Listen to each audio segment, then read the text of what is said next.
특집 KBS 1라디오 오늘.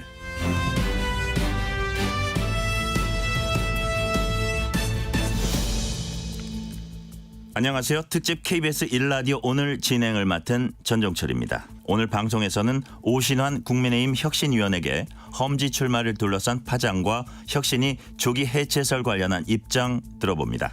이어서 이원욱 민주당 의원에겐 당대표 험지 출마 요청과 비명계 의원들의 공동행동에 대해 얘기 나눠보겠습니다. 뉴스 일대기에서는 마약 스캔들의 어제와 오늘을 준비했고요. 끝으로 사회적 대화에 복귀할 뜻을 밝힌 한국노총의 향후 전략을 류기섭 한국노총 사무총장에게 직접 들어보겠습니다. 11월 15일 수요일 특집 KBS 1라디오 오늘 지금 출발합니다.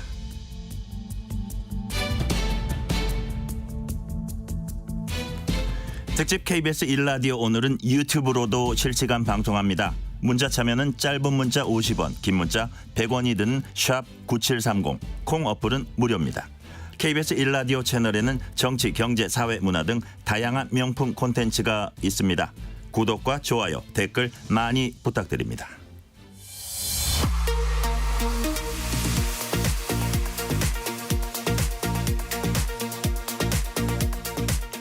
오늘의 뉴스 브리핑 KBS 보도본부 우정화 기자 나와 있습니다. 우 기자. 네, 안녕하세요.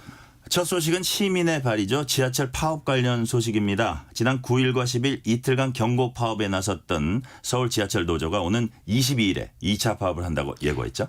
네, 민주노총 공공운수노조 산하 서울교통공사 노조가 오늘 오전에 서울시청 앞에서 기자회견을 열어서 2차 파업에 관한 계획을 밝힐 예정입니다. 네네. 노조는 지난주 1차 경고 파업 이후에 지속적으로 서울시와 공사 측의 입장 변화와 또 진지한 대화를 촉구했지만 서울시와 공사가 갑자기 강력하게 이 대응 기조를 돌아섰다라고 하면서 비판을 하고 있습니다. 그렇군요.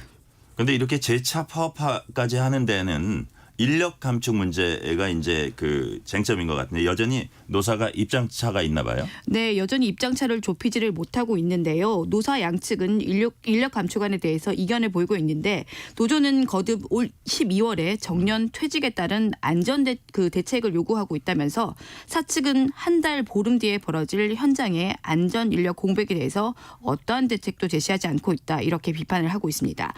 양측은 그동안 지난주에 경고파업 이후에 실무자 간 대화를 이어왔지만 합의점을 찾지는 못했습니다. 그 이견이 노조는 신규 채용을 800여 명을 하자 이렇게 하고 있고 사측은 600여 명을 하자 이렇게 주장을 하고 있습니다. 네, 그런데 여기도 노조가 민주노총 산하 노조가 있고 다른 노조들이 또 있죠. 이 노조들은 이번에 파업에 참여를 하나요? 네, 일부 참여하는 것도 있고 참여하지 않는 것도 있는데요. 이 교섭에 함께 참여를 했던 한국노총 소속의 서울교통공사 통합노조는 경고 파업에 불참한 데 이어서 이번 2차 파업에 참여하지 않을 것으로 알려졌습니다.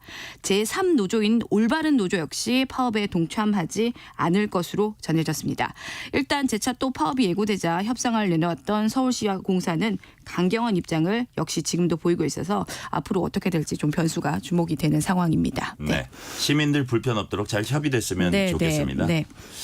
이번에는 최근 오르락 내리락을 반복하는 주식시장에 관한 소식 알아보겠습니다.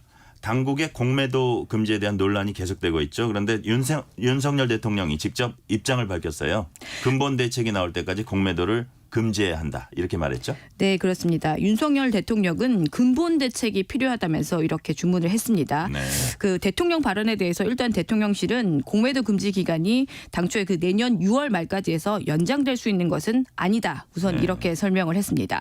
윤 대통령의 이런 발언 배경에는 그만큼 우리 주식시장을 개인이 불리한 구조이기 때문으로 보고 있는 것으로 보인데요. 그 기울어진 운동장 이렇게 표현을 하기도 했습니다. 그러니까 결국은 근본적인 개선 방안이 만들어질 때까지 공매도를 금지하고 장기적으로는 이런 것들이 결국은 우리 시장에 긍정적일 수밖에 없다. 이렇게 판단을 하고 있는 것 같습니다. 네. 이와 관련해서 대통령실 관계자가 공매도 금지 기간이 내년 6월 말까지 해서 연장될 수 있는 건 아니라고 설명을 했다고 해요. 네. 그런데 이런 발언이 나온 데는 역시나 공매도 금지가 결코 우리 증시에 도움이 안 된다는 일각의 또 지적도 있었기 때문이겠죠. 네, 그런 지적, 그런 비판도 또 의식할 수밖에 없을 것 같은데요. 윤 대통령은 직접 공매도 한시 금지에 따른 우려를 안다 이렇게 밝혔습니다. 일각에서 제기하고 있는 우리 증시의 선진지수 편입이 어려워지는 것 아니냐 이런 비판 때문인 것으로 보이는데요. 그럼에도 윤 대통령은 불법 공매도로 개인 투자자가 손해를 보는 구조는 바꿔야 된다 이렇게 밝혔습니다. 사실 대통령이 이렇게까지 하다 보니까 지난달까지만 해도 공매도 규제에 부정적이었던 정부 금융당국이 당장 공매도의 완전 전산화 또 실시간 감시 체계를 만들어야 되는 것 아니냐 이런 지적까지도 나오고 있는 상황입니다. 그렇군요. 아울러 어제 국무회의에서 윤 대통령은 민생 관련 법안의 신속한 처리도 요청했다고 합니다. 특히 분당과 일상 등 1기 신도시 등 노후 계획도시 재정비 특별법의 연내 처리를 높게 요청했는데요. 야당도 큰 틀에서는 공감하고 있어서 여야가 어떻게 합의를 이끌어낼지 주목이 되는 그런 상황이라고 합니다. 다음에 우리 금융시장이 영향을 줄 수 있는 뉴스 하나 더 짚어볼까요? 간밤에 미국의 기준금리 인상이 이제 멈출 것이다는 신호가 되는 경제 지표가 나왔다는데 이게 뭡니까? 네, 미국의 기준금리가 언제 인상을 확실히 멈출 것인지 아무래도 우리 주식시장이나 대출금리까지 영향을 미치다 보니까 관심 있는 분들 많으실 텐데요. 그 기준금리를 결정하는 주요 지표가 미국의 그 물가 상승률이었습니다. 네. 지난달에 그 물가 상승률이 이번 간밤에 발표가 됐는데요.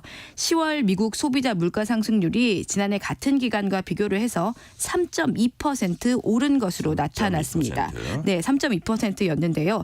이 결과는 지난 7월에 3.2% 이후에 가장 낮은 수준입니다. 특히나 또 시장의 예상보다도 낮은 결과였는데요. 또 동시에 변동성이 큰 에너지와 식품을 제외한 근원 물가 상승률이라고 하는 게 또 따로 있는데 이것도 역시 지난해 같은 기간과 비교해서 4%로 둔화된 것으로 집계가 됐습니다. 이 결과는 지난 2021년 9월에 4% 이후에 2년 2개월 만에 가장 낮은 결과입니다. 시장이 반응을 했나요? 네, 시장이 아무래도 즉각적으로 이번에 반응을 했습니다. 네네. 간밤에 미국 국채 가격이 급락을 하고 달러와 가치도 하락을 했습니다. 뉴욕 증시도 일제히 급등을 했는데요. 특히 우리 증시에 영향을 많이 주는 나스닥은 2.3% 폭등 마감을 했습니다. 그래서 그동안 제롬 파월 미 연준 의장이 물가가 아직 완전히 잡히지 않았다면서 다음 달 연준에서 또 한 번 금리 인상 가능성을 내비쳤는데 시장은 당장은 그런 일이 없을 것이다. 이렇게 반응을 한 것으로 볼 수가 있습니다. 그렇군요. 그런데 이런 간밤의 반응들이 일시적인 것 아닌가? 미국이 금리 인상을 안 한다는 걸 단정할 순 없지 않나 이런 시각도 있을 것 같아요. 네, 역시 동시에 그런 시각도 있는데요. 이번에 물가 지수가 좋게 나왔지만 미 연준이 중요하게 보는 이 근원 물가 상승률이 4% 선을 이번에도 유지함에 따라서 고물가가 굳어지는 것 아니냐 이런 우려가 당연히 있고요. 그렇기 때문에 금리 인상 가능성을 단정할 수 없다. 이런 시각도 분명히 있습니다. 앞서서 제롬 파월 연준 의장이 지난 10일 한 연설에서 인플레이션을 2%로 낮추기에 충분할 만큼 긴축적인 통화 정책 기조를 달성하기 위해서 최선을 다하고 있다 이렇게 했기 때문에 그러니까 아직도 물가 상승률이 2%도 되지 않은 상황이기 때문에 당장 축비를 들기에는 좀 이르지 않을까 조심스러운 시각도 분명히 있는 게 사실입니다. 그렇군요. 좀 살펴봐야겠어요. 네. 다음엔 최근 모두를 안타깝게 했던 서울 서희초등학교 신임 교사 사건 살펴볼까요? 경찰이 수사 결과를 발표했습니다. 특정 학부모가 가해자라는 의혹에 대해서 어떤 결론을 냈나요? 네, 숨진 교사가 학부모 민원에 시달렸다는 의혹에 대해서 경찰이 혐의점이 없다 이렇게 발표를 하면서 수사를 종결했습니다. 숨진 교사에 반해서 벌어졌다는 학생 간의 폭력, 이른바 연필 사건과 학부모 갑질 정황 등이 드러나면서 사망 원인에 대한 의문이 그동안 계속 제기가 돼 왔습니다. 그래서 경찰이 약 120일 동안 조사를 해온 결과 범죄 혐의점이 없다 이렇게 결론을 내렸습니다. 네네. 경찰은 지목된 학부모들과 또 동료 교사, 친구 등을 광범위하게 조사를 했지만 폭언 등이나 범죄 행위가 발견되지 않아서 관련 조사를 마치겠다 이렇게 밝혔습니다. 범죄 행위가 발견되지 않았다. 좀 더 구체적으로 이런 경찰 조사의 근거가 뭘까요? 네, 우선 학부모들을 상대하는 과정에서 고인이 주변에 스트레스를 호소했다 이렇게 했는데 개인 번호로 학부모 전화가 왔다 이렇게 알려진 의혹은 착오였다 이렇게 확인을 했습니다. 네. 그러면서 경찰은 고인이 지난해 부임한 이후에 업무적 스트레스에 개인 신상 문제까지 겹쳐서 심리적 취약성이 극대화돼서 극단적 선택을 했다. 이렇게 설명을 했습니다. 국립과학수사연구원 심리부검과 현장 감식, 또 학부모와 동료 교사 등 관련자 약 70여 명을 조사를 통해서 내려진 결론이다라고 설명을 했습니다. 그러면서 고인의 휴대전화는 비밀번호가 설정돼서 포렌식은 불가했지만 통화 내역과 또 아이패드에 연동된 카카오 내역 등을 참고해서 이런 결론을 내렸다. 이렇게 설명을 했습니다. 네, 물론 그 학부모들이 뭐 없는 혐의를 뒤집어쓰고 이래서는 안 되겠지만 네네. 결국 그 유족 입장에서는 책임지는 사람이 없다, 또 안타까운 목숨만 잃은 거다, 이런 얘기를 할 수 있잖아요. 교원단체도 반발하고 있죠. 네, 우선 교원단체가 먼저 반발을 하고 있는데요. 교원단체는 피해자만 있고 가해자는 없다면서 앞뒤가 없는 결론이라고 반발을 하고 있습니다. 네. 또 유족 측은 수사 기록을 받아본 뒤에 경찰 수사가 제대로 이뤄졌는지 확인을 해보겠다는 입장입니다. 또 이런 상황에서 경찰 수사하고 별개로 인사혁신처가 고인의 순직 인정 여부를 현재 검토를 하고 있습니다. 그렇군요. 이런 안타까운 일이 또 발생하지 않아야 하고 또 이 수사도 나중에 종결 때까지 아주 또 극명하게 드러났으면 좋겠습니다. 네네. 다음 정치권 얘기해보죠. 더불어민주당이 이원석 검찰총장 탄핵을 거론했다가 급히 수습을 했다는데 이거 무슨 얘기인가요? 네, 우선 일의 시작이 어제 오전입니다. 어제 민주당 원내대책회의가 끝난 뒤에 최혜영 민주당 원내대변인이 이 총장에 대한 탄핵이 논의될 것 같다, 이렇게 말을 했습니다. 민주당이 지난 9일에 김건희 여사에 대한 그 수사를 봐주게 했다면서 네. 손준성 검사 등 검사 2명에 대한 탄핵 소추안을 발의했죠. 네. 이에 따라서 지휘라인 책임을 들어서 이원석 총장에 대해서도 탄핵이 추진되는구나, 기자들이 이렇게 읽었고 네. 관련 기사도 계속 나왔습니다. 그러더니 갑자기 몇 시간 지나서 최 원내대변인이 그 공지문을 통해서 잘못이 있으면 그 논의할 수도 있다는 취지라면서 검찰총장 탄핵을 논의한 적도, 논의 계획한 적도 없다면서 번복을 한 겁니다. 그렇게 된 거군요. 네. 앞서서 민주당이 검사 탄핵 방침을 거듭 밝히고 검사 신상 공개 등 이른바 좌표 찍기에 나서다는 이런 비판도 있었는데요. 네네. 여기에 대해서 이원석 검찰총장이 차라리 검찰총장인 자신을 탄핵하라며 이례적으로 강한 어조로 민주당을 비판하기도 했죠. 그런데 네. 민주당이 이렇게 갑자기 입장을 바꾼 이유 좀 더 구체적으로 말씀해 주시면요. 네, 뭐 속사정이야 뭐 민주당만이 당연히 속 시원하게 알고 있겠지만 뭐 일각에서는 어쨌든 기자들은 총선을 앞에 두고 그 계속 탄핵만 남발하는 것 아니냐, 탄핵만 남발을 하다 보면 네. 역풍이 불 수밖에 없기 때문에 이런 역풍을 의식한 것 아니냐는 해석이 나오고 있습니다. 그간 민주당은 이동관 방통위원장 또 검사 2명 탄핵을 이미 추진 중이고 이원석 총장까지 탄핵하면 뭐 당연히 탄핵만 하나, 이런 이야기가 나올 수밖에 없기 때문에 이런 여론도 분명히 의식할 수밖에 없었을 것으로 보입니다. 이른바 민심의 역풍이라는 거죠. 네, 네. 그런데 민주당이 이원석 총장을 탄핵하는 게 애당초 성립되지 않는다, 가능하지 않다, 이런 얘기도 있더라고요. 네, 그 앞서서 그 윤석열 검찰총장 시절 당시에 추미애 법무부 장관이 김건희 여사 사건에 관여하지 못하도록 그 수사 지휘권을 발동한 이후에 이 수사 지휘권은 그 검찰총장이 복원되지 않았거든요. 그러니까 검찰총장은 지금도 관련 수사를 지휘를 할 수가 없다는 거죠. 네. 그런데 이원석 총장도 이번에 만약에 탄핵으로 함께 책임을 묻는다는 거는 앞뒤가 맞지가 않다는 그렇기 때문에 거죠. 그렇다는 거네요. 네, 네. 그 이런 상황에서 한동훈 법무장관이 또 민주당을 강도 높게 비판했어요. 네, 한 장관은 이제 하루에 민주당이 한 명씩 탄핵을 추진하는 것 같다면서 민주당이 자신을 탄핵한다고 했다가 발을 뺐다면서 분위기가 안 좋은 것 같으니까 검찰총장 탄핵도 말을 바꿨다, 이렇게 비판을 했습니다. 네. 그러면서 한 장관은 법무부가 자유민주주의를 파괴했다는 이유로 민주당에 대해서 만약에 위헌정당 심판을 청구하면 어떻게 되겠냐, 헌법재판소에서 인용될 가능성이 낮다고 보냐, 이렇게 되물으면서 자신은 그렇게 보지 않는다, 이런 맥락으로 민주당을 강하게 비판하기도 했습니다. 네. 주제를 돌려보겠습니다. 많은 고3 학생 그리고 학부모가 가슴 졸인 날이죠. 내일이 대학 수학 능력 시험일입니다. 그런데 수능을 코앞에 두고 지금 전국적으로 독감이 유행이라면서요? 네, 최근에 특히 청소년들을 중심으로 독감이 유행을 하고 있습니다. 특히 최근에 뭐 또 기온이 가파르게 떨어지면서 환자가 가파르게 늘고 있는데요. 네. 한 달 전 외래 환자 1000명당 약 19명이었던 독감 의심 환자가 최근엔 약 33명으로 갑자기 확 늘어나더니 많이 늘었네요. 네, 39명까지 치솟았습니다. 특히 눈에 띄는 건 청소년의 독감 의심 환자 수가 크게 늘었다는 점입니다. 지난달 26일부터 지난 1일까지 서울에서 독감으로 결석한 고등학생 수는 약 330명이었는데요. 지난해 같은 기간과 비교를 하면 무려 100배가 넘게 늘었습니다. 네.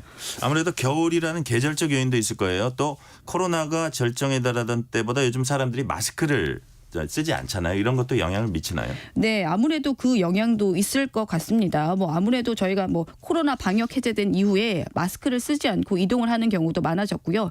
특히나 또 교실 같은 밀폐된 공간에서는 마스크를 쓰는 학생들이 아마 거의 없을 것 같습니다. 네. 그러다 보니까 당장 수능이 내일인데 지금 수험생이 독감 예방 주사를 맞는 건 어떻게 해야 되느냐 이런 의문도 있을 것 같은데요.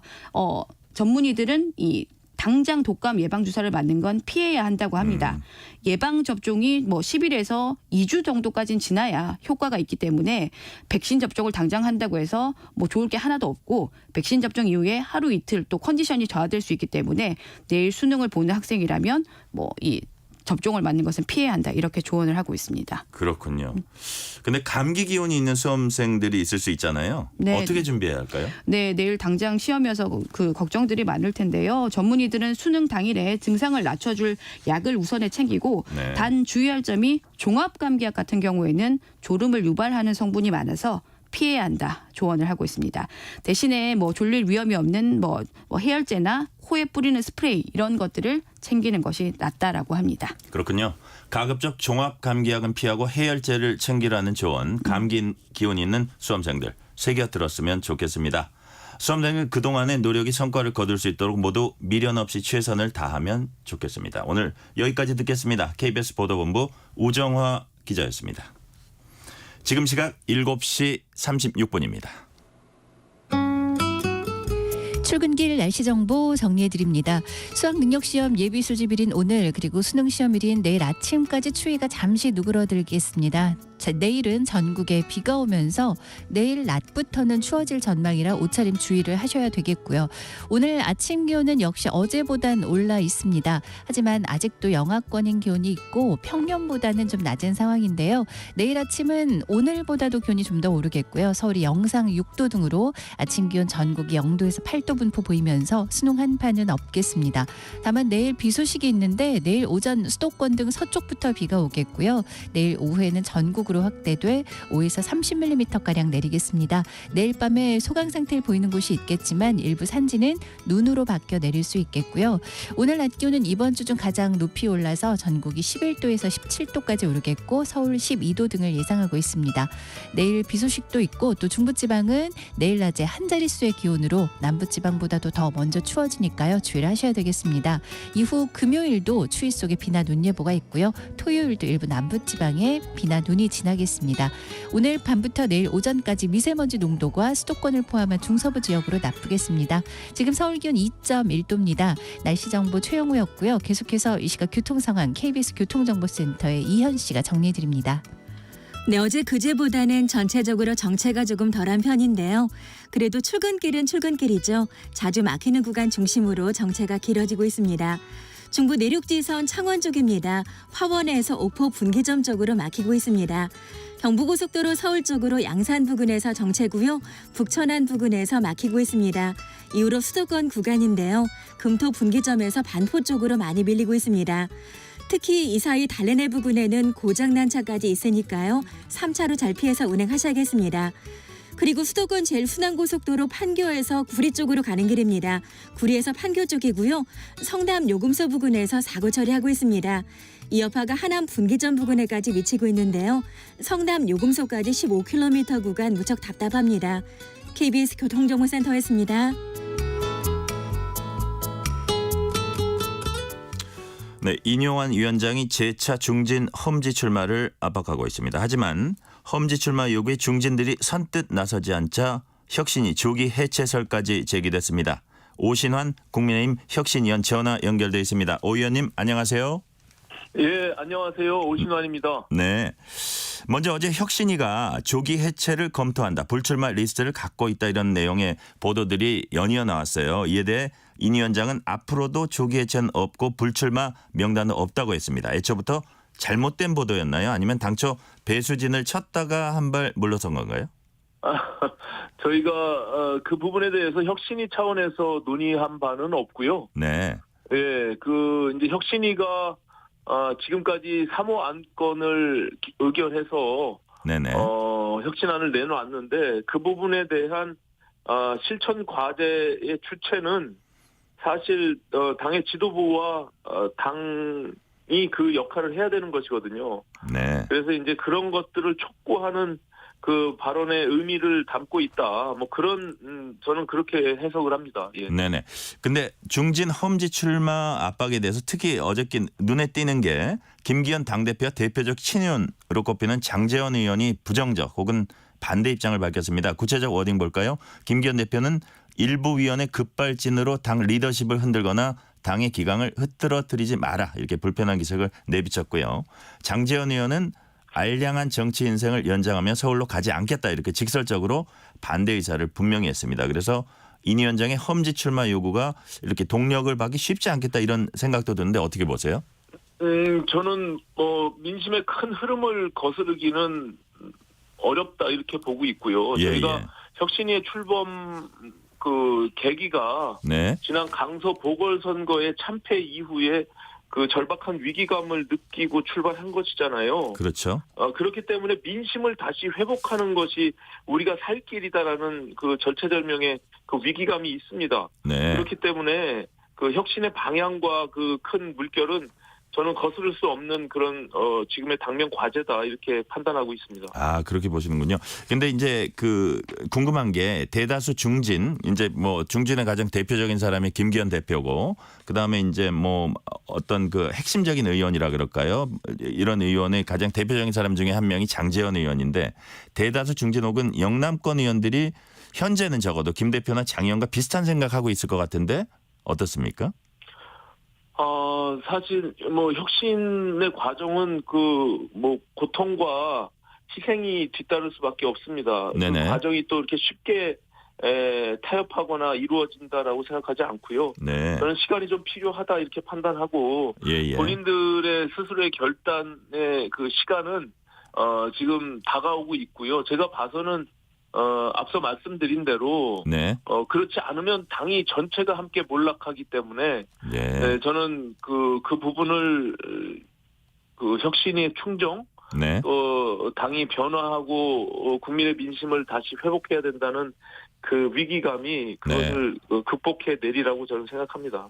한마디로 함께 다 죽을 수는 없다는 위기감. 이것 때문에 결국 지금은 조금씩 그 어떻게 머뭇거리고 있지만 어떤 시기가 오면 이것이 동시다발적으로 이루어질 수 있다. 뭐 이렇게 보시는 거네요. 대세 때문에요.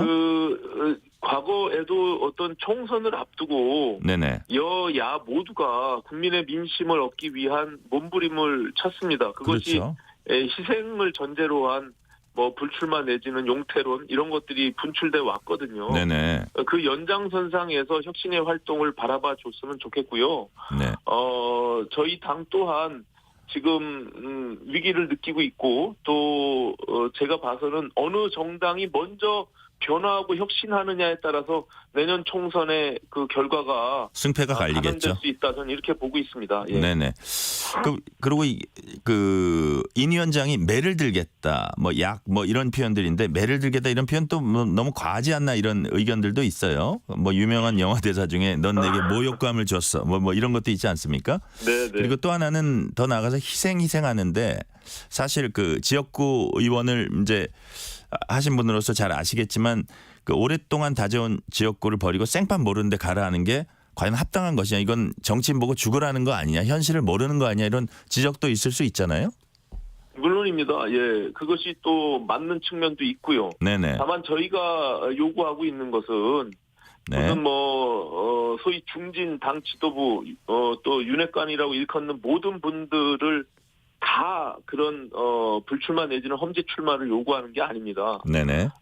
국민들은 어쨌든 그 물꼬를 트고 네네. 당이 변화하는 그 신호탄이 되기를 바라는 거거든요. 예. 그래서 저는 뭐 어느 순간이 되면 민심을 거스를 수 없는 그 순간이 분명히 올 것이다 이렇게 판단하고 있고요. 네. 혁신위가 할 수 있는 사실 일이라고 하면 저희가 비대위처럼 의결 기구가 아니기 때문에 네. 그걸 강제할 수 있는 권한이 없습니다. 그러면 그렇죠. 혁신위 뒤에는 그 민심을 이 이반됐다고 그 위기감을 느꼈던 당이 있고요. 네. 그 민심을 다시 회복하고자 하는 그 민심의 여론을 등에 업는 수밖에 없습니다. 네. 그래서 그런 과정이라고 저는 판단하고 있고, 예. 그 혁신위의 뭐 조기 해체 관련한 부분들에 대해서 자꾸 이야기가 있는데, 혁신위가 주체적으로 할 수 있는 일이라고 하면 저는 뭐 스스로 그것을 해체하고 당이 네. 그 혁신안을 받아들이지 않을 때 할 수 있는 일은 그것밖에 없지 않나 저는 이렇게 그렇군요. 생각을 하고요. 예. 그 천하람 그 당협위원장이 이런 얘기를 했어요. 혁신이 용태론 기준이 모호하다. 중진이면 어디부터인지 친윤 기준도 명확히 밝혀야 한다. 이렇게 지적을 했거든요. 혁신위에서 생각하는 중진, 친윤 기준은 무엇입니까?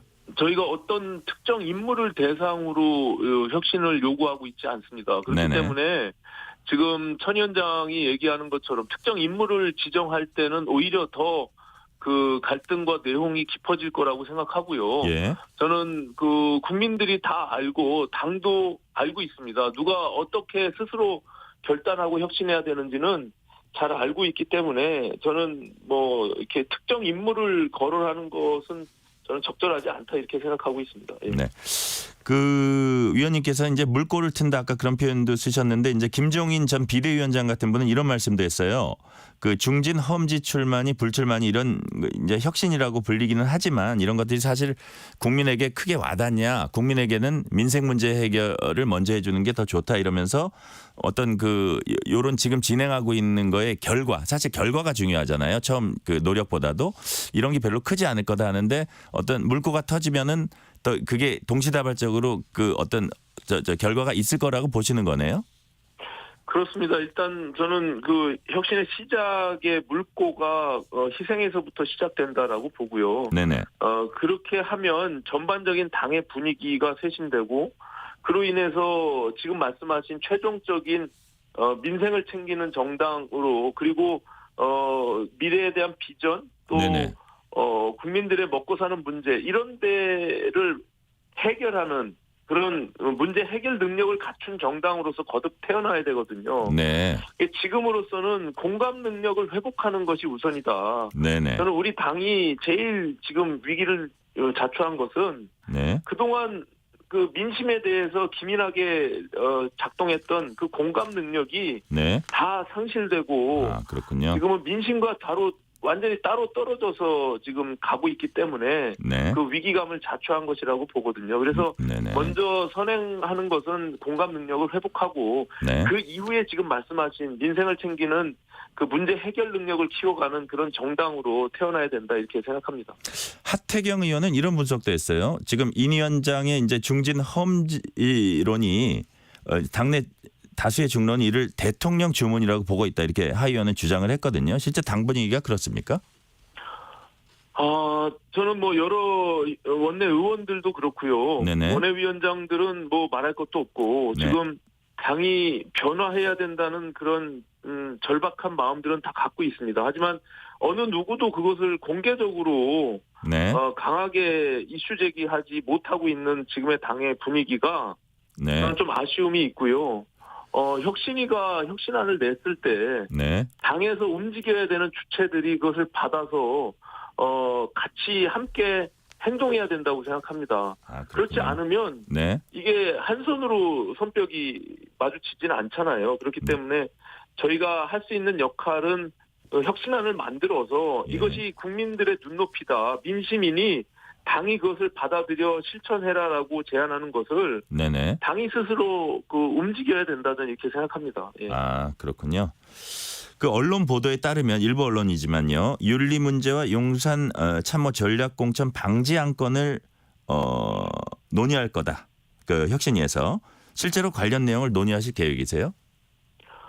그 부분은 뭐 오래전부터 저희가 다양한 의견들을 수렴하는 과정에서 네. 혁신위원들이 그 의제로서 제안했던 내용들이기 때문에 네. 그것이 이제 안건으로 최종 뭐 455 안건으로 의결이 될지 여부는 제가 판단하기가 좀 어렵지만 예.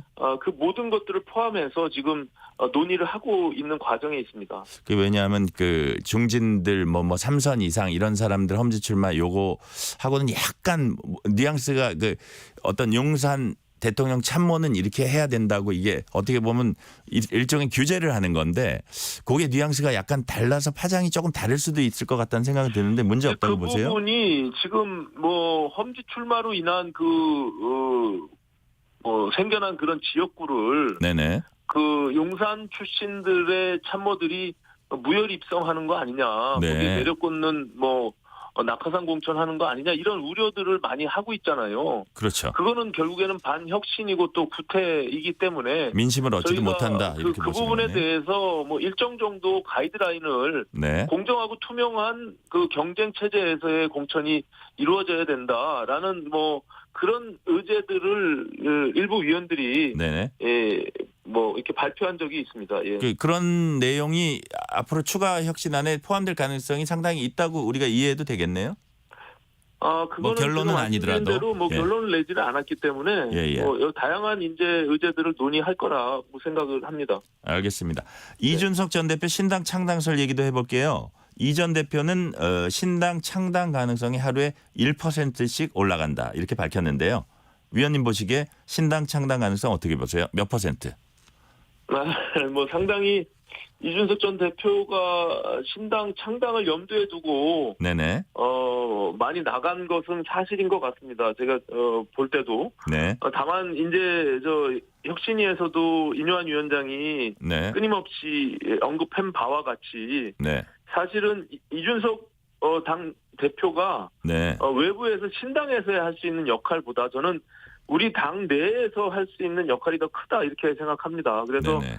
이 보수 정당인 국민의힘이 정말 올바른 방향으로 또 국민들의 민심을 회복하는 방향으로 가야 된다는 그런 애정이 저는 이준석 전 대표에게 있다 이렇게 보여집니다. 네네. 그러면 당 내에서 그런 역할들을 좀 해주십사 하는 저희의 바람입니다. 예. 그렇군요.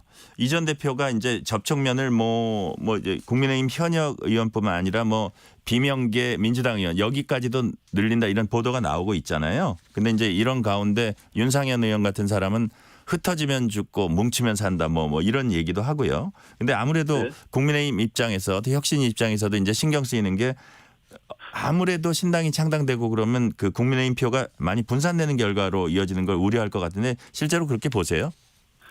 그럴 수 있겠죠. 지금 이준석 대표가 상징하고 있는 그 2030 세대에 대한 특징 네네. 그리고 또 일부 중도층의 흡수력이 분명히 있기 때문에 네. 저는 이 수도권 선거에서 영향을 미칠 수 있다라고 보여지고요. 네네.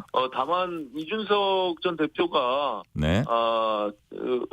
이 정치를 하는 과정에서 한 번도 제3정당으로서의 길을 간 적이 없습니다. 그렇기 네. 때문에 보수 정치인으로서의 그 애정과 본인의 가치가 분명히 있어요. 그래서 저는 과거 안철수 전 대표가 했던 그런 제3의 길로 가지는 않을 거다 이렇게 보여지고 네네. 오히려 그런 본인이 생각하고 있는 가치와 비전들을 앞서 말씀드린 대로 우리 당내에서 그것을 할 수 있는 네. 역할이 훨씬 더 크고 중요하기 때문에 저는 네. 우리 당 내에서 이준석 대표가 함께하기를 다시 한번 원하는 바입니다. 예. 잘 이해가 됩니다. 인요한 위원장이 하태경 의원에게 서대문구 갑출마를 제안했다 하던데요. 또 인 위원장이 직접 출마할 거란 설도 있었습니다. 확실히 불출마 의사를 밝힌 거라고 봐야 되는지 여기에 대해서 여러 말씀 차례- 나누신 거 있으세요? 예, 여러 차례 혁신위 안에서 공개적으로 예. 본인은 다시 의사로서 병원으로 돌아간다라고 얘기했고요. 네네. 예, 서대문 갑에 대한 출마 이야기는 사실 혁신위원장이 되기 전부터 있었던 것 같습니다. 네네. 그 부분을 혁신위원장이 됨과 동시에 네. 본인은 다 내려놨다라고 여러 차례 얘기했습니다. 예. 그렇습니까? 그리고 혁신안 3호로 비례대표 50% 청년 할당 방안 건의했었잖아요. 근데 네. 내일 최고위에 보고될 예정이라는데 이걸 이렇게 개별적으로 당이 수용하는 그런 일이 있을까요? 그냥 보고만 하는 건가요? 그 말씀드린 대로 혁신안은 저희 혁신위에서 이제 여러 가지 논의하고 의결한 후에 네네. 당의 최고위에 보고하면 당 지도부가 그것을 판단해서 수용해야 되는데요. 네네. 저는 지금까지 저희가 의결한 내용들, 특히 이제 권고안을 제외한 아까 말씀드린 네. 희생을 전제로 한 중진들의 결단, 뭐 이 부분을 제외하고는 네네. 모든 안 내용들이 지금 뭐 적극 수용되고, 또 왜냐하면 그것이 법안을 만들거나 아니면 당원 당규를 변경해야 되는 과정이 있기 때문에 네. 그 절차와 시간은 필요하고요. 하지만 최고위에서 모든 것들을 적극 수용하는 것으로 의결한 것으로 저는 알고 있습니다. 그래서 네네. 저는 뭐 사모 안건도 그렇고 네. 적극적으로 당 지도부가 그것을 수용할 것이라 이렇게 판단하고 있습니다. 그렇군요. 마지막으로 짧게 혁신위원으로서 이것만큼은 꼭 이루겠다 하는 목표라면 뭐가 있겠습니까? 민심을 회복해야 됩니다. 그리고 당이 어느 정당이 먼저 변화하고 혁신하느냐에 따라서 네네. 내년 총선의 승패가 좌우된다고 보고 있습니다. 그래서 네. 저는 우리 당이 좀 더 절박함을 가지고 네. 지금의 혁신 과제들을 실천하고 나아갈 때 네. 저는 국민들이 우리 당을 다시 바라볼 것이다 이렇게 생각하고 있습니다. 희망을 갖고 네네. 혁신의 활동을 끝까지 최선을 다하도록 하겠습니다. 잘 알겠습니다. 국민의힘 오신환 혁신위원 말씀 여기까지 듣겠습니다. 고맙습니다.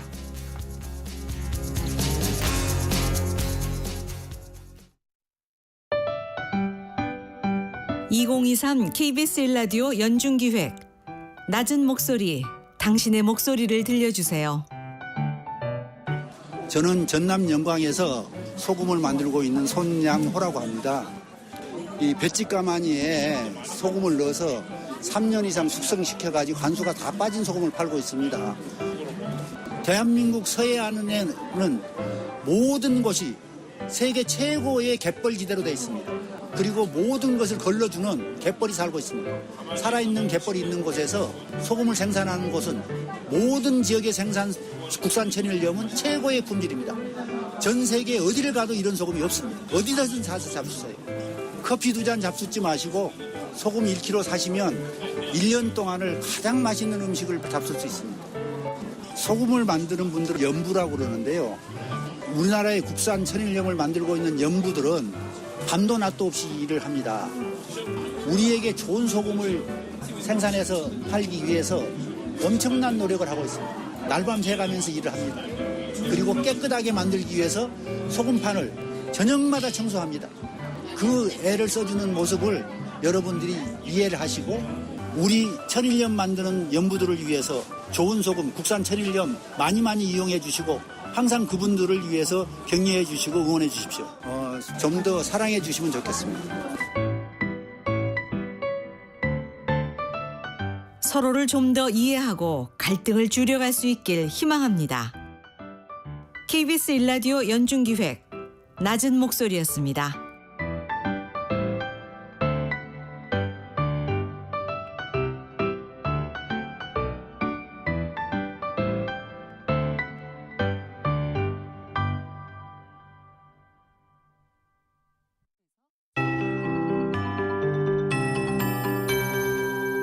KBS 58분 날씨. 어제보다는 아침 기온이 오른 오늘입니다. 서울은 계속 2.1도대 기온 지금 보이고 있는데요. 3시간째 비슷한 기온이고요. 평년보단 좀 낮지만 그래도 대부분 어제보단 기온이 올라 있습니다. 정선이 영하 6도대로 어제처럼 전국에서 가장 낮은 기온 보이고 있고요. 그 밖에 철원이나 파주, 의성, 인제도 영하 3도대까지 떨어져 있습니다. 내일 아침은 오늘보다도 기온이 더 오르면서 수능 한파는 없겠습니다. 서울이 영상 6도 등으로 내일 아침은 전국이 0도에서 8도 분포가 되겠습니다. 다만 수능일인 내일 오전에 수도권 등 서쪽에서 비가 오기 시작해 오후에는 전국으로 확대되겠고요. 비의 양은 5에서 30mm, 내일 밤 소강 상태를 보이는 곳도 있겠습니다. 일부 산지는 내일 밤에 눈으로 바뀔 수도 있겠고요. 오늘은 예비 소집일답게 그래도 기온이 평년과 비슷하거나 조금 더 오르면서 큰 추위 역시 없겠습니다. 이번 주 중 오늘 낮 기온이 가장 높을 전망입니다. 전망이라서 예비 소집일에 지장이 없을 것으로 예상되고요. 서울이 12도, 세종대전 13, 강릉 광주 대구 15, 제주 17도 등 대부분 15도 안팎까지 기온이 오르는 곳이 많겠습니다. 다만 내일 이렇게 비가 오고 이후로 중부지방은 내일 낮부터 추워져서 서울도 한 자릿수의 낮 기온이 예보돼 있는 등 전국적으로 추위 내일 낮부터 주의하시기 바랍니다. 지금 서울 기온 2도입니다. 최영우였습니다.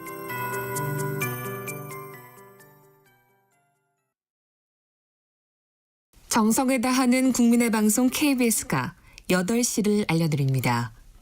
AM 711kHz, FM 97.3MHz, KBS 1라디오입니다. HLKA.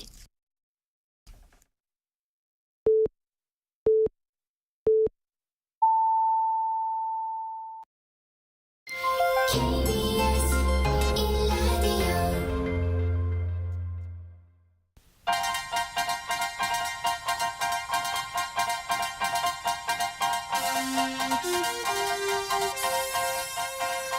민주당이 이른바 비이재명계 의원들이 모임을 만들어서 공동행동에 나선다고 합니다. 이 모임을 주도하는 이원욱 의원 모셨습니다. 안녕하세요. 안녕하십니까. 그 모임 얘기하기 전에 평소에 제가 그 의원님께 좀 궁금했던 거 하나 여쭤보고 이제 시작을 할게요. 이원욱 의원께서는 평소 당대표를 향해서 거의 끊임없이 비판적인 목소리를 내세요. 직언을 하시고요. 네. 두렵지 않으세요? 그 어떤 불이익이나 이런. 왜냐하면 그 의원들 입장에서는 사실 그 공천이나 재선 이런 게 생명과도 같다 이런 표현도 쓰거든요. 이게 안 두려우십니까? 먼저 저도 이제 들어가기 전에 네네. 오늘 KBS 가족들이 굉장히 많이 힘든 날일 것 같습니다.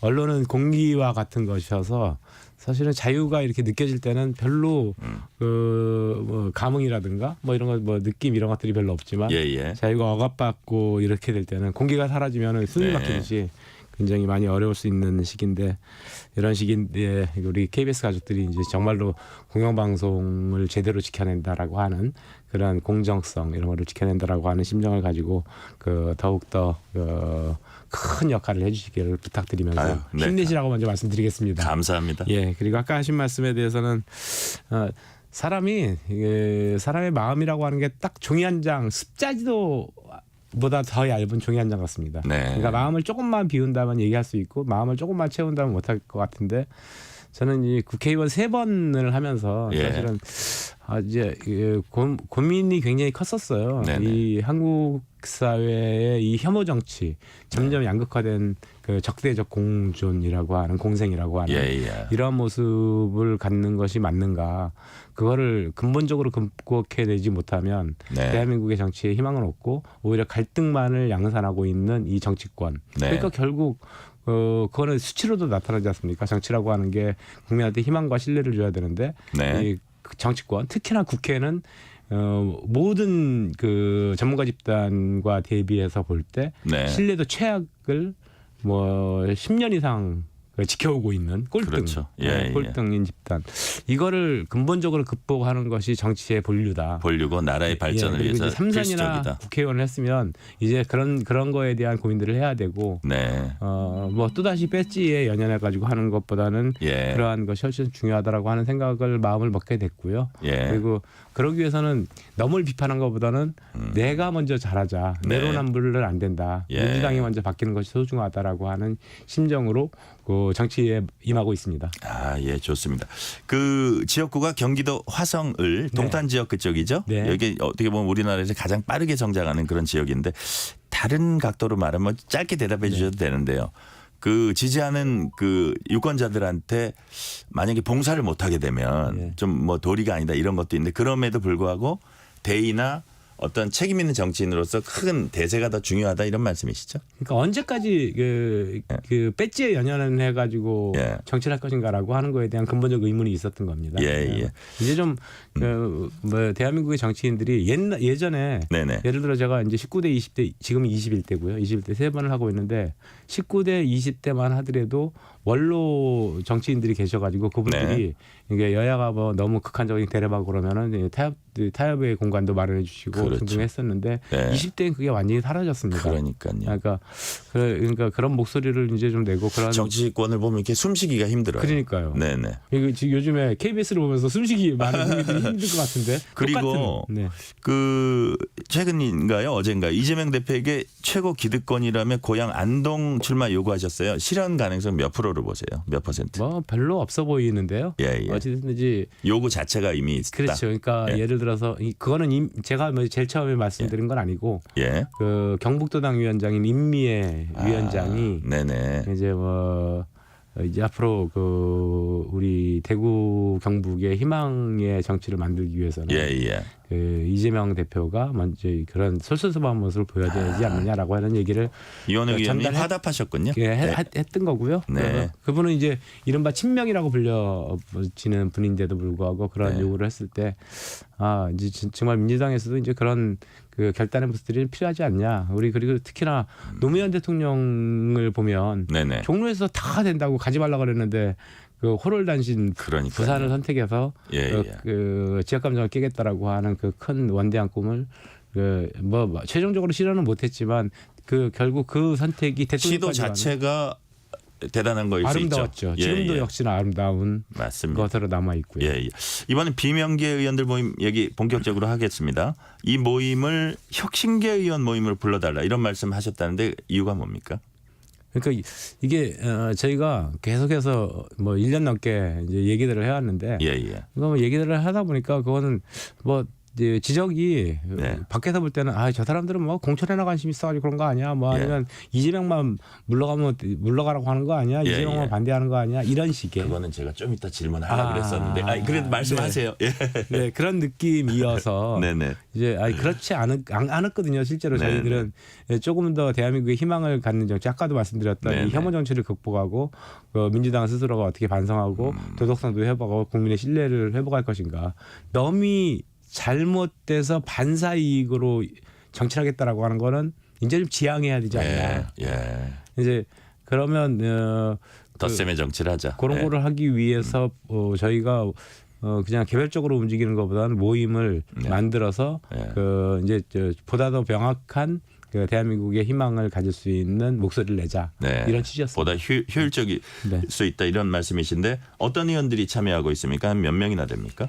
1차적인 출발은 굉장히 소수로 할 거고요. 네네. 그래서 지금 마지막 의제 시기 이런 것들 조율 중인데 그런 와중에 좀 이제 지금 이미 언론에 많이 공개되어 있는 의원들 중심이 되긴 할 것 같은데 그 와중에도 좀 이제 좀 의제 조율 같은 걸 하면서 좀 바뀌기도 하고 이럴 가능성이 있습니다. 예. 그럼 이제 제일 핵심적인 내용이 아무래도 혁신의 내용이 뭐가 될 것이냐. 다시 말해서 지금 민주당이 절박하게 혁신해야 되는 부분이 어떤 것이냐 이거거든요. 어떻게 보세요? 그러니까 제일 크게 보면은 아까도 말씀드렸듯이 대한민국의 정치 문제. 두 번째는 민주당의 정치 문제. 이런 부분인데요. 지금 민주당의 정치에 저는 개인적으로는 지금 최근에 이제 탄핵들이 진행되는 거를 봐도 검사 탄핵이 진행되는 거도 프로세스가 이렇습니다. 일부 강성 의원들이 먼저 의제 제기를 하고 이른바 개딸이라고 불리는 팬덤들이 막 그냥 그거에 대해서 호응을 하고요. 그러면 당 지도부가 그거를 그 호응을 받아가 결정을 하고 이러면서 쭉 그 프로세스로 대부분의 단독 법안이라든가 탄핵이라든가 이런 것들이 진행이 되는데. 이 개딸 팬덤 정치와 좀 단절하거나 유튜브와 강성 유튜버들과 단절하지 않으면 이러한 프로세스로 계속 가게 될 거고 그러면 이른바 이탈한 민주당 지지층 그리고 중도층을 견인한다라고 하는 거에 대해서는 거의 점점 멀어지게 하고 힘들지 않겠느냐. 결국 모든 그 정치에 대해서 조금만 아는 사람이라고 한다면 결국 선거에 이기기 위해서는 중도층, 중간층, 스윙보터층을 끌어들여야 된다고 하는 건데 지금 민주당이 하는 행태는 윤석열 대통령을 어떻게 하면 끌어내릴 것인가, 그러니까 더 못하게 할 것인가 이거에만 집중하고 있다는 거죠. 근데 그 과정에서 민주당을 많이 비판하시는 분들은 그 과정에서 민주당이 그 명칭과는 어울리지 않게 어떤 민주적 가치랄까 그런 프로세스랄까 이런 것들을 이제 무시하고 당내에서도 당내 민주화도 상당히 실종됐다. 아까 하신 말씀하고 비슷한 거예요. 어떤 막 힘을 가진 어떤 특정 당내 세력에 거기 휘둘린다. 다양한 어떤 의견을. 그런 부분과 일맥상통한다는 말씀으로 이제 이해해도 되겠습니까? 예, 그런데 이제 정말 뼈아픈 얘기죠. 예, 예. 국민의힘에는 국민이었고 예. 민주당에는 민주가 없고 네, 정의당에는 정의가 없다. 이런 얘기들 회자되고 있지 않습니까? 네, 민주의 가치를 되살리고 그래서 예. 국민의 가치도 되살리고 그런 정치가 만들어졌으면 좋겠습니다. 네네. 모임 얘기 다시 돌아가서요. 이 모임이 탈당이나 신당 창당 이거 뭐 연결될 수 있을까요? 그렇지는 않습니다. 현재로서는 네. 당을 좀 개선해 보자. 그리고 아까 얘기했던 국민에게 희망을 주는 메시지를 전달해 보자라고 네네. 하는데 목표가 잡혀 있고요. 네. 그렇다고 해가지고 12월 뭐 이런 게이제 마지막 선거가 본격적인 체제로 도입을 네네. 할 때 그때는 또 다른 논의들을 저희들이 하게 되겠죠. 그렇지만 예. 지금 그런 논의를 해본 적은 없습니다. 그렇군요. 이 얘기를 왜 하냐면 지금 이준석 전 대표가 민주당 비명계하고도 접촉하고 있다 해서 이제 사람들이 떠오르는 사람이 저 의원님이나 몇몇 의원들이 이제 떠올라서 좀 그렇게 그런 뭐 논의는 아니어도 이렇게 만나면서 이렇게 약간 공감이랄까 뭐 그런 약간 상황은 아닌가 좀 궁금해서 일부 의원은 여쭤봤어요. 만나기도 한 것 같고요. 예. 그리고 일부 의원은 전화를 네. 받기도 한 것 같은데 뭐 예. 구체적인 논의나 이런 것들이 이루어진 건 아니고요. 예. 가치를 같이 공유한다면 뭐 그거는 뭐 지금 당을 떠나지 않아도 네네. 민주당을 지켜도 아주 공통의 가치를 지키기 위해서 할 수 있는 역할은 많이 있으리라고 보여지고. 그렇군요. 예. 아까 저기 의원님이 잠깐 말씀하시다가 제가 이거 질문하려고 그랬는데 네. 이 부분인데요. 네. 이제 지금 이 모임이 당내 비주류를 세력화해서 이제 쇄신을 이루겠다 이렇게 밝혔잖아요. 네. 근데 이거보다는 총선을 앞두고 정책 활로를 찾기 위한 거다. 그 과정에서 특히 이제 최재성 전 정무수석 같은 분은 이 모임에 대해서 개딸 때문에 못 살겠다 이거 확실해라. 플러스 이재명 대표가 마음에 안 든다. 이거 말고는 자기네가 보기에는 별로 지향점이 없다 이렇게 또 쓴소리도 쏟아내더라고요. 그러니까 저희들이 얘기했던 얘기를 이렇게 찬찬히 들여다보면 그렇지만은 않은데 네네. 실제로 이제 그렇게 비춰지고 있는 거는 사실이었던 것 같습니다. 네. 그래도 그런 거에 대한 극복을 하기 위해서 예. 이건 개별적으로 이제 더 이상 하지 말고 어느 정도의 범위가 될지는 모르지만 모임을 만들어서 공동 행동을 하자. 예. 그래서 실제로 이 모임의 이름으로 이제 앞으로는 국민에게 희망을 주는 메시지, 우리의 지향점, 비전 네네. 이런 것들을 좀 던져보자라고 그렇죠. 하게 된 거죠. 네네. 저는 교묘하게 받아들입니다. 네네. 이제 아무래도 총선을 앞둔 당내 민주화하면 아무래도 공천 문제 아니겠습니까? 그죠?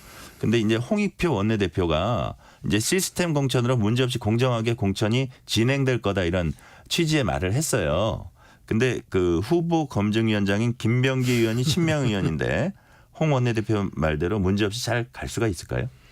저는 홍익표 대표의 말에는 진정성이 있다라고 느껴지는데요. 그런데 그 진정성이라고 하는 게 개인의 진정성만 가지고 되는 게 아니고 실제로는 시스템 속에서 움직여지는 거지 않습니까? 또 당이 처한 상황. 예, 그죠? 우리 앵커님께서 말씀하셨듯이 우리 김병기 네네. 의원을 후보자 검증위원장으로 이제 임명을 하고 그 내부의 인물들을 봐도 대부분이 친명계 일색으로 이제 만들어냈는데 홍 원내대표의 얘기처럼 과연 제대로 갈 수 있을 것인가? 네네. 그러니까 인사는 만사라고 하는 건데요. 그러니까 당내 공천과 관련된 아니면 당의 시스템 운영과 관련된 인사들을 대부분 그러니까 친명계로 앉힌다라고 앉혀왔거든요. 그러면 그것은 이제 이재명 사당화의 완성이었고 이재명 사당화를라고 하는 그 시스템 속에서 얼마든지 죽일 수 있는 방법들은 있다. 예를 들어서 송기도 후보자 검증 후보자 선출직 후보자 평가위원장 뭐 이런 분들이 정성 평가가 25%거든요. 그 25%를 다 꼴등 주고 자기 마음에 안 드는 사람 이렇게 되면은 이거 이겨낼 방법은 없습니다. 그러면 불이익이 만약에 가시화됐을 때 이른바 비명계 의원들이 할 수 있는 뭐 수단이 있나요? 그거는 이제 그때 가서 고민해야죠. 그때 가서 아직까지는. 이제 그래서 당을 향해서 요구를 한다든지. 예, 그래서 지금 그런 시스템을 네. 제대로 그러니까 만약에 이재명 대표가 정말로 통합을 원한다면 그 네네. 시스템을 제대로 이른바 비명계 저는 혁신계라고 좀 혁신계. 불러주십시오. 예, 알겠습니다. 그 혁신계 의원들도 수긍할 수 있는 그런 예. 인사 예. 그리고 시스템 이런 거를 만들어 달라고 하는 거고 예. 개딸이나 강성 유튜브 예를 들어서 그 강성 유튜브들의 출연하는 의원이나 네. 후보자들은 앞으로 공천에서 불이익 주겠다. 그러면 강성 유튜버들은 함부로 그렇게 행동 못 하거든요. 그렇죠. 그렇겠네요. 예를 들어 예. 그런 것들이 가시적인 조치라는 겁니다. 알겠습니다. 그리고 박지원 전 국가정보원장이 민주당 내 친명, 비명 의원들 간 갈등 상황에 대해서 이제 얘기를 했어요. 양쪽 모두 서로 자제하고 단합해야 한다 이렇게 조언을 했거든요.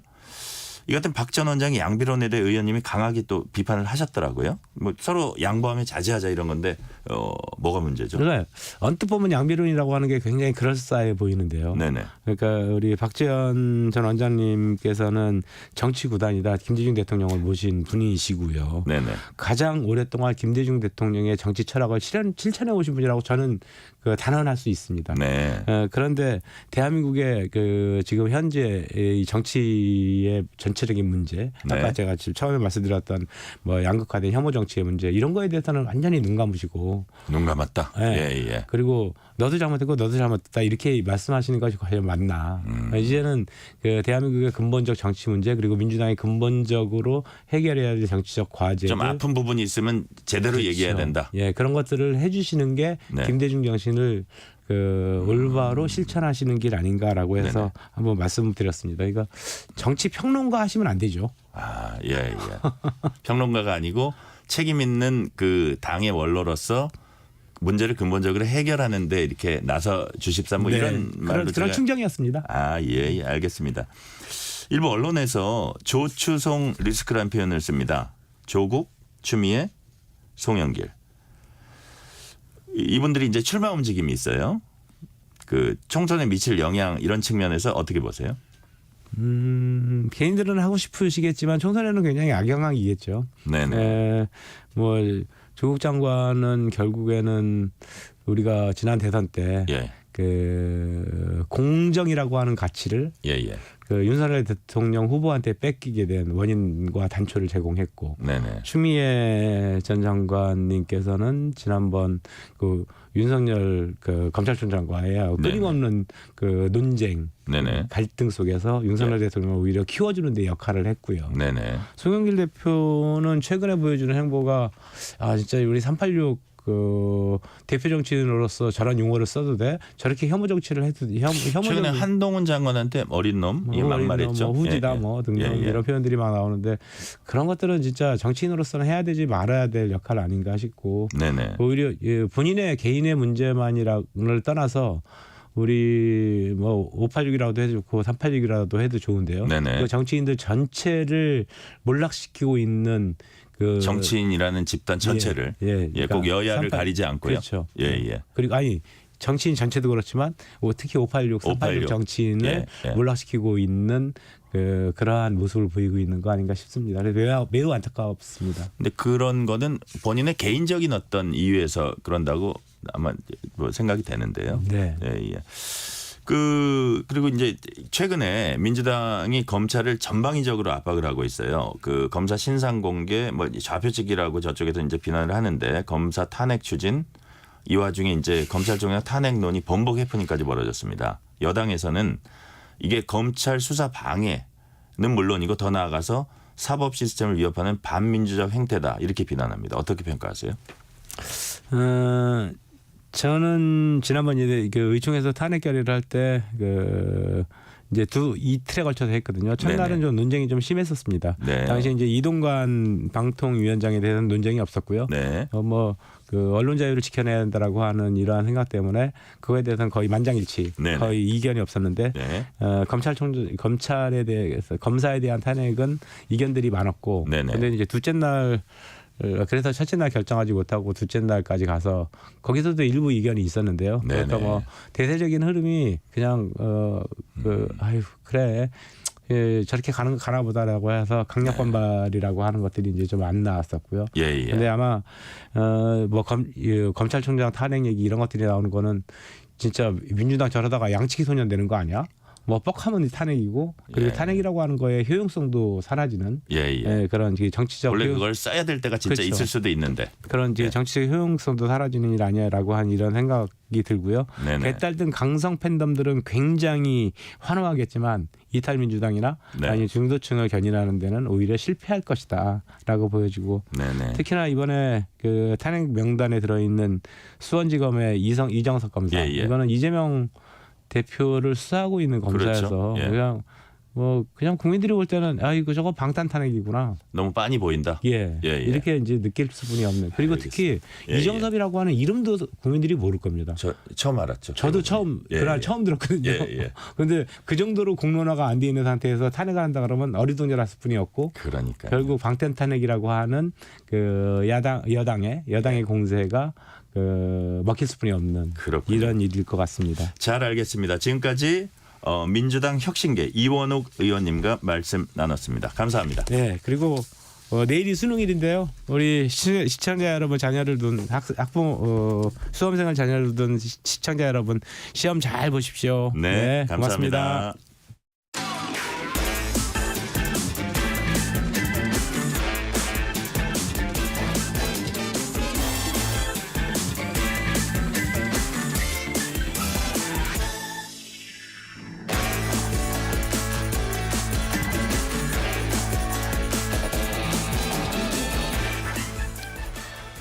뉴스를 한 번 더 정리하는 시간입니다. 경향신문 박순봉 기자님 나와 있습니다. 안녕하세요. 안녕하세요.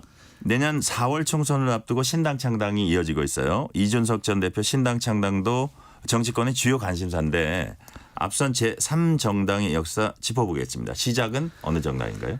통일국민당을 꼽을 수가 있는데요. 네네. 1992년으로 무려 거슬러 올라갑니다. 그때 네. 현대그룹 창업주인 정주영 회장이 만들었던 정당이고요. 네. 당시에 정 회장이 이제 정치에 나서고자 하는 의지가 있었고 특히 대통령이 되려고 하는 그런 마음이 있었어요. 네. 그래서 당을 만들게 됐고요. 당시에 김동길 연세대 교수도 이제 영입을 하게 됩니다. 네. 그렇게 해서 이제 만들자마자 치르게 된 게 14대 총선인데요. 네. 이 총선이 1992년 3월에 있었거든요. 근데 당은 2월에 만들어져요. 그래서 이제 네. 한 달 만에 바로 이 투입이 되는 겁니다.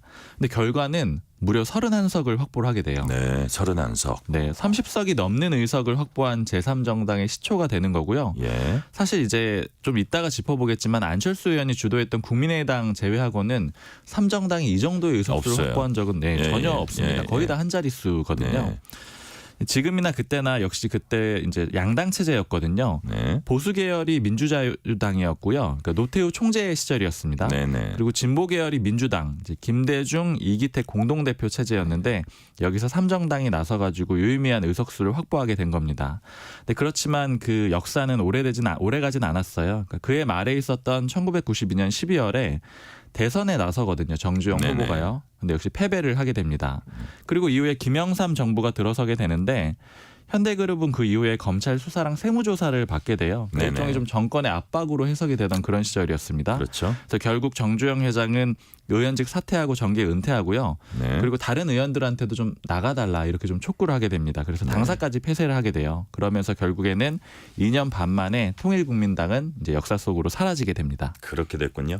현대가의 대선 도전이 대를 이어서 이어졌잖아요. 그 맞습니다. 과정에서 만들어진 제3정당이 있죠. 네, 또 있어요. 그 정당 이름이 국민통합 21입니다. 네. 이 국민통합 21은 정주영 회장의 육남, 그러니까 정몽준 현재 아산재단 이사장이 만든 정당인데요. 네. 역시 그 정주영 회장이 만들었던 정당이랑 비슷하게 1인 중심의 정당이라고 보시면 돼요. 네네. 그 정몽준 이사장이 16대 대선에 나서기 위해서 만든 정당이다 이렇게 보시면 됩니다. 네네.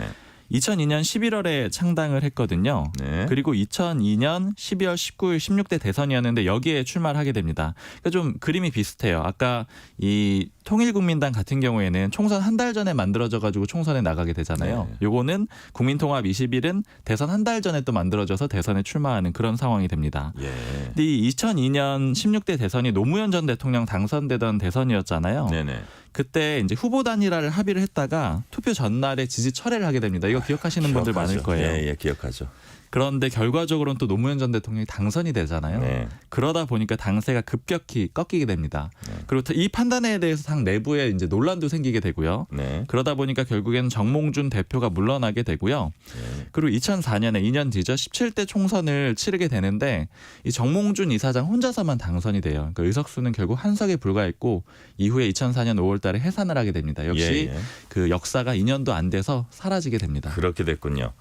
제3정당 세력 창조한국당 여기도 언급되죠? 맞습니다. 이제 앞서 말씀드렸던 통일국민당 그리고 국민통합 21의 뒤를 잇는 정당이라고 볼 수가 있는데요. 네. 역시 또 비슷하게 1인 중심의 정당이었습니다.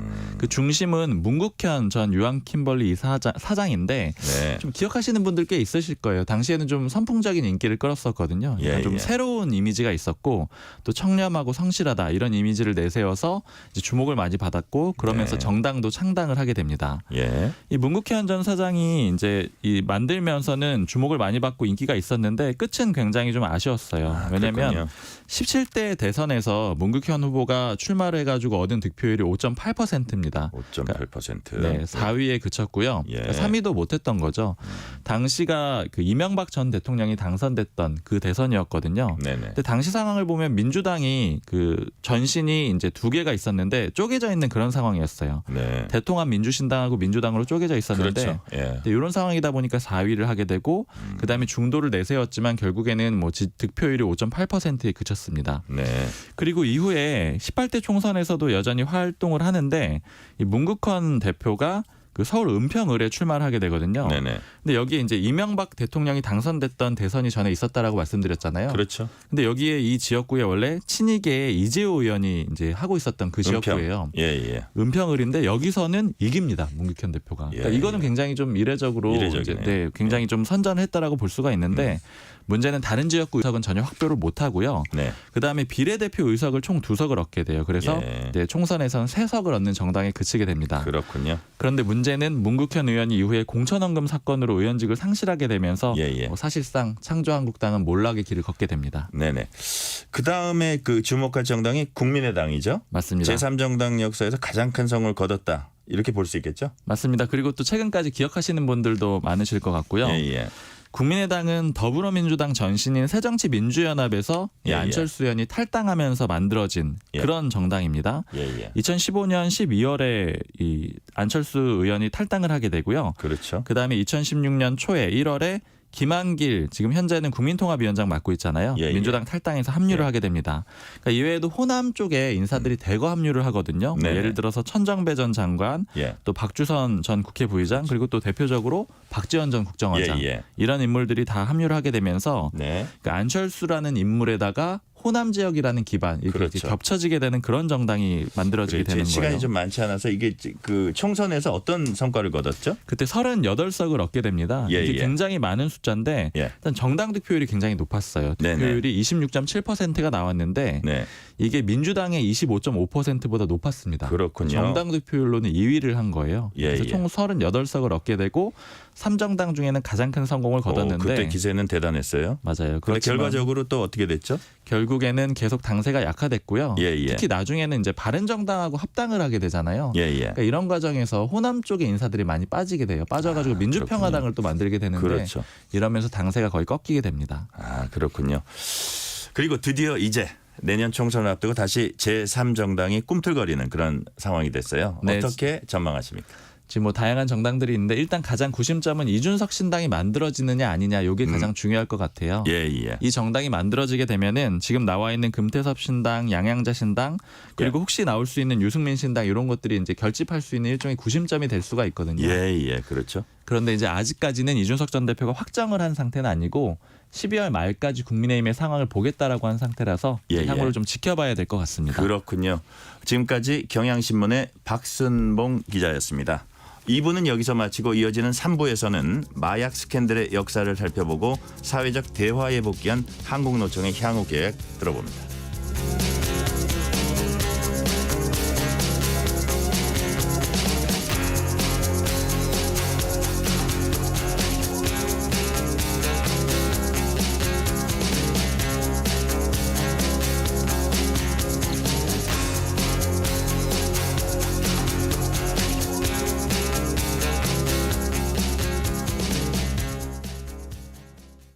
건축물의 성면 건축자재 해체 현장을 지키는 성면 해체 작업 감리인을 아시나요?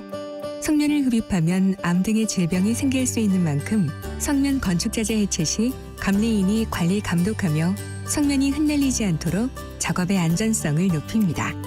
또한 성면 해체 작업 감리인 평가 제도를 통해 감리인의 전문성을 높이고 현장 관리를 강화하고 있는데요. 평가 결과는 환경부 홈페이지 및 성면관리 종합정보망에서 확인 가능합니다. 성면 피해 예방하는 성면 해체 작업 현장 안전관리. 이 캠페인은 환경부와 한국환경공단이 함께합니다. 잠시 후 8시 반부터 일부 지역국에서는 해당 지역 방송을 보내드립니다. 가스 사용이 많아지는 계절. 가스 사용 전에 가스가 새지 않았는지 냄새를 잘 맡아보고 사용 후에는 점막 코크와 중간 밸브가 제대로 잠겼는지 반드시 확인하는 안전수칙을 생활화해야 합니다. 불을 켰을 때 불꽃은 연소가 잘 되고 있는 파란색인지 확인하고 완전 연소가 되도록 조절합니다. LP가스는 공기보다 무거워 새어나오면 바닥에 가라앉기 때문에 쉽게 빠져나가지 않습니다. 따라서 충분한 환기가 필요한데요. 방석이나 빗자루 등을 이용해 가라앉아 있는 LP가스를 밖으로 밀어냅니다. 재해 재난 예방, KBS 라디오가 함께합니다. 지금 시각은 8시 30분입니다. KBS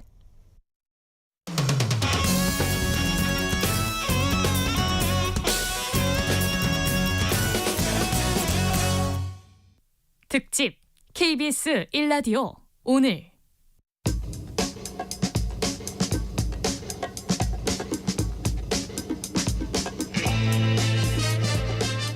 우리가 접하는 뉴스를 태초부터 지금까지 살펴봅니다. 뉴스톱 김준일 수석 에디터, KBS의 박대기 기자, 뉴스 일대기 지금부터 시작합니다. 안녕하세요. 안녕하세요.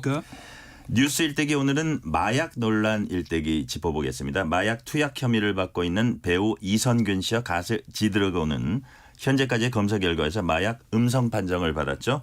경찰을 이를 두고 무리한 수사로 단정하는 건 다소 무리한 판단이다. 이렇게 밝혔는데요. 김준일 수석 에디터님, 예. 현재까지 상황 어떻습니까? 그러니까 지금 말씀하셨다시피 두 사람이 다 음성이 나왔어요. 네네. 그러니까 이성준 씨 같은 경우에는 본인이 이제 과거에 속아가지고 그쪽 실장이라고 해야 되나요? 예. 그 사람한테 이제 속아가지고 모르고 먹었다. 모르고 먹었다라는 예. 건데 그 이후에는 이제 하지 않았다라는 주장이고. 예, 예. 그래서 뭐 그걸로는 처벌을 받겠죠. 그런데 이게 본인이 당한 거다. 사실 모르고 먹은 상태라고 한다라면은 그 처벌 수위가 매우 있는데 낮을 가능성이 높고 지드래곤 같은 경우에는 과거에 이제 대마초로 한번 걸린 적이 있습니다, 사실은. 네. 그래서 여러 가지 이제 마약에 의심을 받고 특히 이제 그 행동들이 마약 중독자들이 나오는 그러니까 그렇죠. 유아인 씨하고 굉장히 비슷하다라는 그렇죠. 건데 예, 이렇게 예. 몸이 조금 뭐라고 해야 되나 스트레칭을 막 한다든지 그렇죠. 이상한 행동 한다든지 뭐 저도 이런 봤어요. 것들을 예. 이제 뭐 그것만 모아가지고 또 해놓으니까 굉장히 그럴싸하더라고요. 그래서 마약 아니야라고 했는데 이제 안 나와버린 거죠, 사실은. 네네. 그러니까 이게 경찰이 좀 그러니까 이들의 주장은 너무 답정너처럼 지금 한번 이런 식으로 연예인들을 특히 조금 자극적이고 기사가 많이 나오니까 이렇게 조금 경찰이 무리한 수사를 하는 거 아니냐. 이게 정밀 이런 얘기를. 감정까지 나온 거면 또 하지도 않겠죠. 그 감정을. 아니요. 또 할 수도 있습니까? 예. 감정은 뭐 계속 해야 되겠지만은 제가 보기에도 일단 진술을 가지고 지금 수사에 들어갔다는 건데 뭐 예. 그건 그럴 수 있다고 칩시다. 그런데 지금 전혀 이 물증이 되는 게 안 나온 상황에서 예. 연예인들은 사실 이런 이미지가 저 생명과 같은 것인데 너무 지나치게 이렇게 좀 많이 이제 그 진술 가지고? 진범으로 몰아가고 있는 것이 아닌가. 근데 그게 물증이라는 거는 또 시기가 지나면 했어도 안 나온다면서요. 네. 그러니까 또 진술을 또 무시할 수는 없어요. 네. 그렇죠? 그래서 이제 결국은 이제 수사 결과를 봐야 되겠지만은 예, 예. 저는 이제 좀 약간 경찰 수사도 좀 차분할 필요가 있다고 생각합니다. 이 김진일 에디터님 말씀하시던 중이었는데. 예. 그래서 뭐 저는 이 마약이 지금 우리나라에 굉장히 심각한 문제고 예. 그리고 특히 이제 뭐 윤석열 정부에서도 굉장히 드라이브를 걸고 있잖아요. 예, 한동훈 예. 장관도 굉장히 관심을 가지고 있고 그래서 이 마약에 대해서 조금 저는 처벌을 조금 강화할 필요도 있고 예, 열심히 예. 할 필요는 있다라고 보는데 그러니까 이게 약간 그 제가 이제 예전에 이제 경찰 기자할 때 경찰에도 출입할 때. 올해 이제 출입을 했습니다. 그래서 이 경찰들의 이 마약반의 이제 단속 방법이나 이런 것들에 대해서 좀 아는데 일단은 이게 소위 말해서 피라미드는 잡아도 이게 실적에 별로 도움이 안 돼요. 네. 그러니까 뭐 일반 사범들 그래서 굉장히 큰 유통범을 잡거나 아니면 정치인, 네. 뭐 정치인 뭐 자제 아니면은 이런 식으로 연예인들을 잡아야지 이게 기사화가 많이 되고 예. 이게 본인들의 어떤 실적 그리고 예. 승진에 굉장히 유리하다라는 거예요. 유통책을 잡아야 약간 뿌리가 뽑히는데. 예. 그래서 이쪽으로 좀 더 물론 유통책 잡으려고 열심히 노력도 하고 거기에서 격가지로 나와가지고 이제 연예인까지 이제 가는 경우도 많지만은 예. 상당히 포커스가 이런 저명 인사들에 조금 경찰이 너무 맞춰져 있는 거 아니냐, 실적 위주로 하고 있는 거 아니냐 이런 지적들이 좀 밖에다 자기네 한 걸 알리는데. 예, 그런데 조금 좀 문제점이 있다 이런 얘기도 나오고 있습니다. 예. 최근 마약 관련 가짜 뉴스가 쏟아졌고 확인되지 않은 마약 연예인 리스크가 도는 문제도 있었어요. 그 관련 보도할 때 언론이 좀 주의해야 된다 그런 거 있을까요? 예, 당연히 이제 뭐 사실로 확인 안 되는 내용을 보도하거나 그러면 안 되고요. 특히 아까 저 행동이 이상했기 때문에 마약 사범이다. 그거는 분명히 좀 넘겨짚는 그런 현상이라고 저는 생각이 저희가 들거든요. 그렇게 주장한 건 아니고요. 그러니까 그런 이제 보도를 만약 하는 곳이 있다면은 뭐 그런 거는 좀 주의를 해야 될 필요가 있다고 생각이 들고요. 당연히 마약은 문제가 맞고 뿌리 뽑아야 하는 건 맞고. 맞습니다. 거기는 100% 동의하는데요. 하지만 이런 식으로 뭔가 좀 냄새만 피우고 결국 아무런 이제 기소를 못 하게 되고 이렇게 되면은 결국 이렇게 처음에 이제 정보가 새고 마치 누군가를 이제 잘못된 사람이 몰아간 거 이런 거에 대해서는 그 과정을 한번 돌아봐야 된다고 생각합니다. 박 기자 얘기는 보니까 마약 수사 과정에서 과잉 수사 논란 빚어진 거 이거하고도 좀 관련이 있는 것 같은데 최근에 KBS 9시 뉴스에서 이런 그 보도를 했어요. 네. 그 어떤 내용이었죠? 네, 그 여러 가지 이제 그 마약 과잉 수사에 대한 그런 보도를 지금 하고 있는 중인데요. 네네. 사회부에서 계속 보도를 내고 있습니다. 그 최근 보도를 보시면은 그 남자친구가 그 어떤 그 영상을 그 SNS로 유포를 해서 경찰 신고를 하러 갔더니 남자친구가 마약과 관련돼 있다는 이런 진술을 듣고 일단 당신의 성추행 그런 사건은 일단 접어두고 그 마약 수사부터 먼저 하자. 그러면서 이제 아주 위험한 상황으로 계속 그 관계를 이어가도록 만들었다. 그랬군요. 예, 경찰 입장에서는 근데 이제 뭐 관계를 이어가라까지 하진 않고 신고 사실을 들키지 말아라는 정도까지 얘기했다. 결과적으로 그렇게 된 거네요. 얘기를 했는데, 근데 이제 이런 식으로 이제 그 강하게 그 마약 수사를 위해서 좀 다른 그 인권이라든지 이런 것들을 무시하는 것이 아닌가 생각이 들고요. 또 하나는 그 마약도 여러 가지 단계가 있지 않습니까? 예를 들어 프로포폴도 마약이라고 보는 사람이 있고. 뭐 그다음에 대마초도 있고 필로폰도 있는데 이런 경우는 지금 그 대마초였거든요. 이제 프로포폴이라든지 죄송합니다. 그 필로폰이라든지 더 강력한 마약이면은 당연히 그만큼의 어떤 그 피해를 감수하고 그렇더라도 철저하게 뿌리를 뽑아야겠지만은 그 단계와 비교해서 좀 지나치게 이렇게 강하게 수사를 하는 것이 아니냐. 역시 실적 때문이 아니냐 좀 의심이 그렇게 듭니다. 보신다 이거죠. 그리고 또 마약 전력 있는 마약 복용한 그 연예인 활동 복귀에 대해서 의견이 엇갈립니다. 가벼운 처벌 받은 뒤에 복귀할 경우 뭐 이것조차도 이제 하지 못하게 해서 그 어떤 왜냐하면 그 경각심이 무너질 거기 때문에 이런 이제 시각이 있는가 하면은 방송 연구 퇴출은 너무 과하다 이런 시각도 있거든요. 두 분께서 어떻게 보세요? 그러니까 뭐 이거는 정말로 그냥 시각 뭐 다 의견을 존중할 만하다고 생각을 하고 방통위에서는 지금 뭐 연예인들 특히 마약한 사람들 못 나오게 하는 것까지 검토하겠다 이런 보도까지 나왔거든요. 근데 쭉 보면은 2009년에 배우 주지훈 씨 엑스터시 케타민 조약했는데 지금 뭐 영화 열심히 찍고 있고 2011년에 이제 지드래곤 지금 문제가 됐던 대마초 흡연됐는데 기소 유예 뭐 이승현 박시연 2013년에 프로포폴 배우 김성민 2015년에 필로폰 2017년에 가수 탑 해가지고 뭐 한두 개가 아니에요. 그러니까 뭐 그렇군요. 최근에 돈 스파이크 뭐 유아인 뭐 이성균까지 이분들이 사실은 기간도 좀 다릅니다. 자숙의 기간도 굉장히 다른 것 같아요. 이게 무슨 가이드라인이 있는 게 아니니까 사람들이 대중들이 이거를 어떻게 받아들이느냐에 따라서 대마초는 조금 그걸 관대한 것 같아요. 왜냐하면은 막 70년대부터 대마초 폈다가 이제 다시 복귀한 사람들이 뭐 굉장히 담배하고 많으니까. 비슷하게 생각하는 인식도 또 있는 것 같아요. 그리고 해외에서도 이제 대마초를 합법화하는 나라들이 있으니까 예전에 뭐 전인권 씨라든지 뭐 배우 김부선 씨라든지 이런 데는 이제 위헌 법률 소송까지 이제 내기도 하고 그랬으니까요. 그래서 이거는 가이드라인이 있는 건 아닌데 저는 어쨌든 조금 더 이 부분에 있어서는 좀 엄격해져야 되지 않을까 개인적으로는 좀 그렇게 봅니다. 이게 너무 좀 쉽게 사람들이 하다 보니 이게 말씀하셨다시피 좀 무뎌졌어요. 그러니까 그냥 마약한 사람 또 뭐 나오면 그런가 보다 이렇게 생각을 하는 경우가 있어서. 반면에 그 배우 황수정 씨 마약 보도 다음에 저 얼굴을 못 본 것 같아요. 그런 경우도 있죠. 예, 예진아 씨로 엄청나게 이제 유명해졌다가 예. 한순간에 이제 나락으로 빠졌는데 예.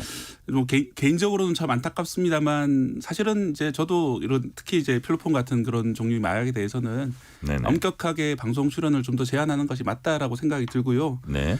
예, 다만 이제 사실은 우리나라에는 프로포폴이라든지 대마 같은 것을 좀 이제 쓰는 경영인이라든지 이런 사람들도 있는데 그런 사람들은 또 경영 일을 계속 하고 있는데 네. 유독 연예인만 너무 처벌하는 게 아니냐 이런 의견도 있습니다. 하지만 언론에 크게 나기 위해서. 예, 어쨌든 그럼에도 불구하고 이런 네. 종류의 그런 어떤 그 자발적인 그런 어떤 그 퇴출은 네. 어느 정도까지는 필요하다고 생각합니다. 네네. 그리고 또 일종의 음모론이라고 할까요? 연예인 마약 사건을 터뜨려서 현재 정치적 문제를 덮으려 한다. 이런 주장 뭐 간혹 나오잖아요. 여기 대해서 어떻게 생각하세요? 그러니까 이경 대변, 그러니까 민주당 부대변인이 그런 얘기를 했고 사실 이 얘기가 처음 나온 건 아니에요. 네, 네. 이명박 정부 때도 뭐 이를테면은 마약 사건이 아니더라도 예. 연예인들 뭐 열애설 뭐만 있으면은 이명박 정부가 뭔가 실정이 있으면은 연예인 열애설이 터진다 그래서 사실은 제가 그거를 약간 팩트 체크 비슷하게 한 적도 있는데, 예, 예. 그러니까 확인하기가 어렵다 기본적으로. 뭐 인과관계, 인과관계라든지 예, 특히 예. 열애설 같은 경우는 마약이 아니라 열애설은 예. 그 기획사까지 이제 같이 여기에 동조를 해야 되는 건데 이게 이제 현실적으로 가능한 것이냐라는 예, 건데. 예. 사실 이거 이제 뿌리는 그 박정희 정권 때예요. 70년대. 그러니까 박정희 정권이 이제 유신 뭐 긴급 조치하고 뭐 이런 상황에 있었는데 그 다음에 대대적으로 대마초 단속에 들어갑니다. 근데 네. 사실 그때 1970년대 같은 경우에는 대마가 야생 대마가 시골에 가면은 있었던 뭐 이런 시절이고 그렇죠. 그거를 약재용으로도 뭐 쓰고 그래서 쓰고. 대마에 대해서 아예 인식 자체가 좀 없었는데 이거를 완전히 이제 조금 범죄화하면서 당시에 이제 연예 이게 포크송 가수들이라든지 뭐 이런 사람들을 대대적으로 단속을 하면서 조금 이렇게 국정 장악력을 높였다 이런 경험이 있으니까 사람들이 이런 거 하는 거 아니야? 좀 이런 식으로 의심을 했다 이거죠. 의심을 많이 하고 있는 상황인 것 같습니다. 그리고 또 뭐 아까 말씀하신 거하고 좀 비슷한데 주목받는 건 연예계나 정재계 인물이지만 네. 마약 중독자 상당수는 경제적으로 매우 불안하다 이런 통계도 나와 있다면서요. 네, 실제로 그 통계 조사를 해봤더니 제대로 이제 직장 생활 하고 있는 경우는 30% 정도에 불과하다는 걸로 나왔거든요. 네네. 뭐 당연히 이제 마약 중독 상태에 빠지면은 여러 가지 이제 정신적으로 이렇게 재기능을 할 수 없기 때문에 네네. 그렇게 이제 경제적으로 취약해진 상황이 될 것이고 뭐 그렇기 때문에 이제 뭐 다른 범죄 유혹이라든지는 더 빠지게 되는 것이고요. 네네. 뭐 그래서 이제 마약 중독에서 그 고통받았던 이런 연예인들도 절대로 호기심을 가지고 하지 말라 이런 이제 진심 어린 발언을 하는 것이 이제 본인의 어떤 경력도 끝이 났지만 다른 사람들도 이제 뭔가 이제 마약을 하면은 뭐 창의력이 생길 수 있다, 집중력이 생길 수 있다 이런 거는 허상일 뿐이고 대중예술인들 창의성. 예, 그것이 아니라 이제 훨씬 더 고통스러운 인생이 많이 기다리고 있기 때문에 그렇군요. 예, 가급적 가까이 하지 않는 것을 저도 이제 많이 말씀드리고 싶습니다. 과거로 거슬러 올라가 보겠습니다. 김준일 에디터님, 1975년 박정희 정권 당시에 연예인 대마초 파동이 있었는데 어떤 일이었죠? 예, 아까 전에 잠깐 제가 언급을 했는데 이제 박정희 대통령이 1975년 5월에 긴급조치 9호를 이제 발동하면서 유신 정권에 대해서 조금 안 좋은 어떤 여론이 있었는데 그때 이제 경제도 안 좋았어요. 그때 오일 쇼크가 오면서 굉장히 이제 유가도 급등하고 물가도 급등했는데 그게 12월에 이제 아까 얘기했던 그 포크송 가수들 윤영주, 이장희 이런 사람들이 습관성 의약품 관리법 위반 혐의로 이제 걸려들었고요. 그다음에 뭐 신중현, 김추자 그래서 다 추억의 이름들입니다. 기억납니다. 예, 이런 분들이 이제 싹 들어간 거예요. 그래서 네네. 그 이후에 기억하시겠지만은 이제 뭐 조용필 같은 경우에도 뭐 가왕이라고 불렸던 70년대 후반에 이제 대마초 흡연 혐의로 모든 방송 출연 정지되고 그렇죠. 그래서 77년까지 연예인 137명이 구속되거나 입건이 됐습니다. 그렇군요. 이런 게 이제 한번 대마초 파동이 한번 있었다라고 이제 보면 될 건데 아까 말씀드렸듯이 이거를 조금 뭐 저는 당연히 해야 될 일이라고 보지만은 이거를 조금 이제 정권의 실정을 감추기 위해서 하는 거 아니냐 뭐 이렇게 좀 그런 시각도 있었죠. 의심도 나온다 이거죠. 그 마지막 질문인데요. 여기에 약물 중독의 심각성, 치료 중요성 이제 짚어볼 필요가 있어서요. 마약에 한번 손대면 빠져나오기 정말 힘들다고 하던데 박대기 기자. 네. 그렇다면 이제 약물 중독 치료를 위한 뭐 제도적 보완점이랄까 이런 거 한번 짚어봤으면 좋겠어요. 네, 그 치료가 당연히 필요한데 사실은 이제 많은 마약 중독자들이 치료를 위해서 전화를 하면은 자기가 이제 처벌되는 게 아니냐 곧바로 그런 네네. 걱정 때문에 많이 주저하시는 분도 많이 계십니다. 그래서 이제 마약 퇴치 운동본부 상담 전화가 있거든요. 1899-0893번인데 네. 이 마약 중독 극복을 위한 상담이나 치료 기관에는 원칙적으로 약물 사용자들을 신고할 의무가 없다고 돼 있습니다. 그렇기 때문에 그렇군요. 이런 쪽에 먼저 상담을 받아보시는 게 좋겠고요. 이 제도적으로 보완할 점에 대해서는 이 치료 예산이 너무나 터무니없이 부족합니다. 네. 이제 비즈니스 포스트 보도를 보게 되면은 내년도 예산이 3억 원 정도에 불과합니다. 그래요? 4억 1,600만 원인데요. 4억 1천만 원. 예, 4억 1천만 원에 불과한데 이게 이제 국민의힘 의원에 따르면은 이게 지금 필요한 예산 300억 정도라고 하는데 네. 뭐 1% 정도밖에 안 되는 돈이기 때문에 이걸 처벌도 당연히 중요하지만은 일단 잘못된 선택이라든지 우연에 의해서 이렇게 빠져든 사람들한테는 빨리 빠져나올 수 있도록 제대로 지원하고 치료하는 이런 것도 정말 중요해 보이고요. 네네. 이걸 위해서라면 아까 말씀드린 대로 어떤 빨리 처벌하고 더 세게 처벌하고 이런 것보다 이런 사람들을 어떻게 구제할 방법들을 찾아내는 것이 네. 좀 사회적으로 필요한 게 아닌가 생각이 듭니다. 짧게만 말이면 베트남에 최근에 한국인 2명이 마약 유통했다가 사형 선고받았거든요. 그렇죠. 중국도 굉장히 엄한데요. 이게 지금 베트남이나 중국도 엄청나게 지금 마약이 유행하고 있기 때문에 그렇죠. 단속을 한다라는 그러니까 처벌만이 능사는 아니다. 이게 그러니까 말했듯이 다시 이렇게 마약에 손대지 않기 위해 그 사후 관리가 해야 되는데 네. 거기에 대한 관심도 예산도 너무 부족합니다. 네. 그러니까 그 부분을 지금 정부는 신경 써야 되지 않을까 그렇게 보여집니다. 사후 관리까지 총괄하는 어떤 시스템이 구축돼야 된다. 오늘 말씀 감사합니다. 여기까지 듣겠습니다. 뉴스톱 김준일 수석 에디터, KBS 박대기 기자였습니다. 지금 시각 8시 44분입니다. 이 시각 출근길 교통정보입니다. 왜 이렇게 막히나 싶으실 텐데요. 수도권 제일 순환고속도로 구리에서 판교 쪽입니다. 남양주에서 성파 쪽으로 21km 구간 막히고 있습니다. 성남 요금소 부근에서 앞시간 사고가 있었기 때문인데요. 처리는 벌써 됐지만 이렇게 많이 답답해졌습니다. 영동고속도로 강릉 쪽으로는 부곡 부근에서 사고 발생했습니다. 2차로에서 처리하고 있는데요. 반월터널부터 많이 밀리고 있습니다. 여기를 지나서는 용인에서 양지터널 쪽으로 속도가 떨어집니다. 제2경인고속도로 성남 쪽으로 가신다면 남동 부근에 사고 있습니다. 4차로가 막혀 있고요.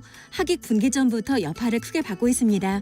KBS 교통정보센터에서 이현입니다.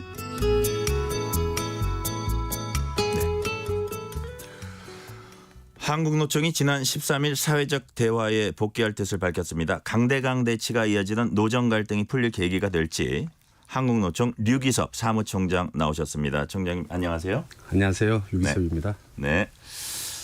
한국노총이 경사노위 불참을 선언한 지 5개월 정도 됐죠. 네네. 노동정책의 주제로 한국노총을 인정하라는 걸 요구했었는데 정부가 이제는 대화 상대로 한국노총을 인정하고 있다 이렇게 판단하신 건가요? 네, 그동안에 드러난 것은 크게 없지만 물밑으로 일정 부분들의 교감이 있었고요. 네. 그리고 지난 11월 11일 한국노총 전국 노동자 대회를 통해서 현장의 힘을 확인했기 때문에 이 정도의 힘이라 그러면 주도적인 대화를 이끌어갈 수 있는 힘이 있겠다. 그리고 현장에 고통받는 노동자들을 외면하기 위해서 대화로 풀어야 될 부분들이 있기 때문에 판단을 해서 사회적 대화에 복귀했습니다. 군요.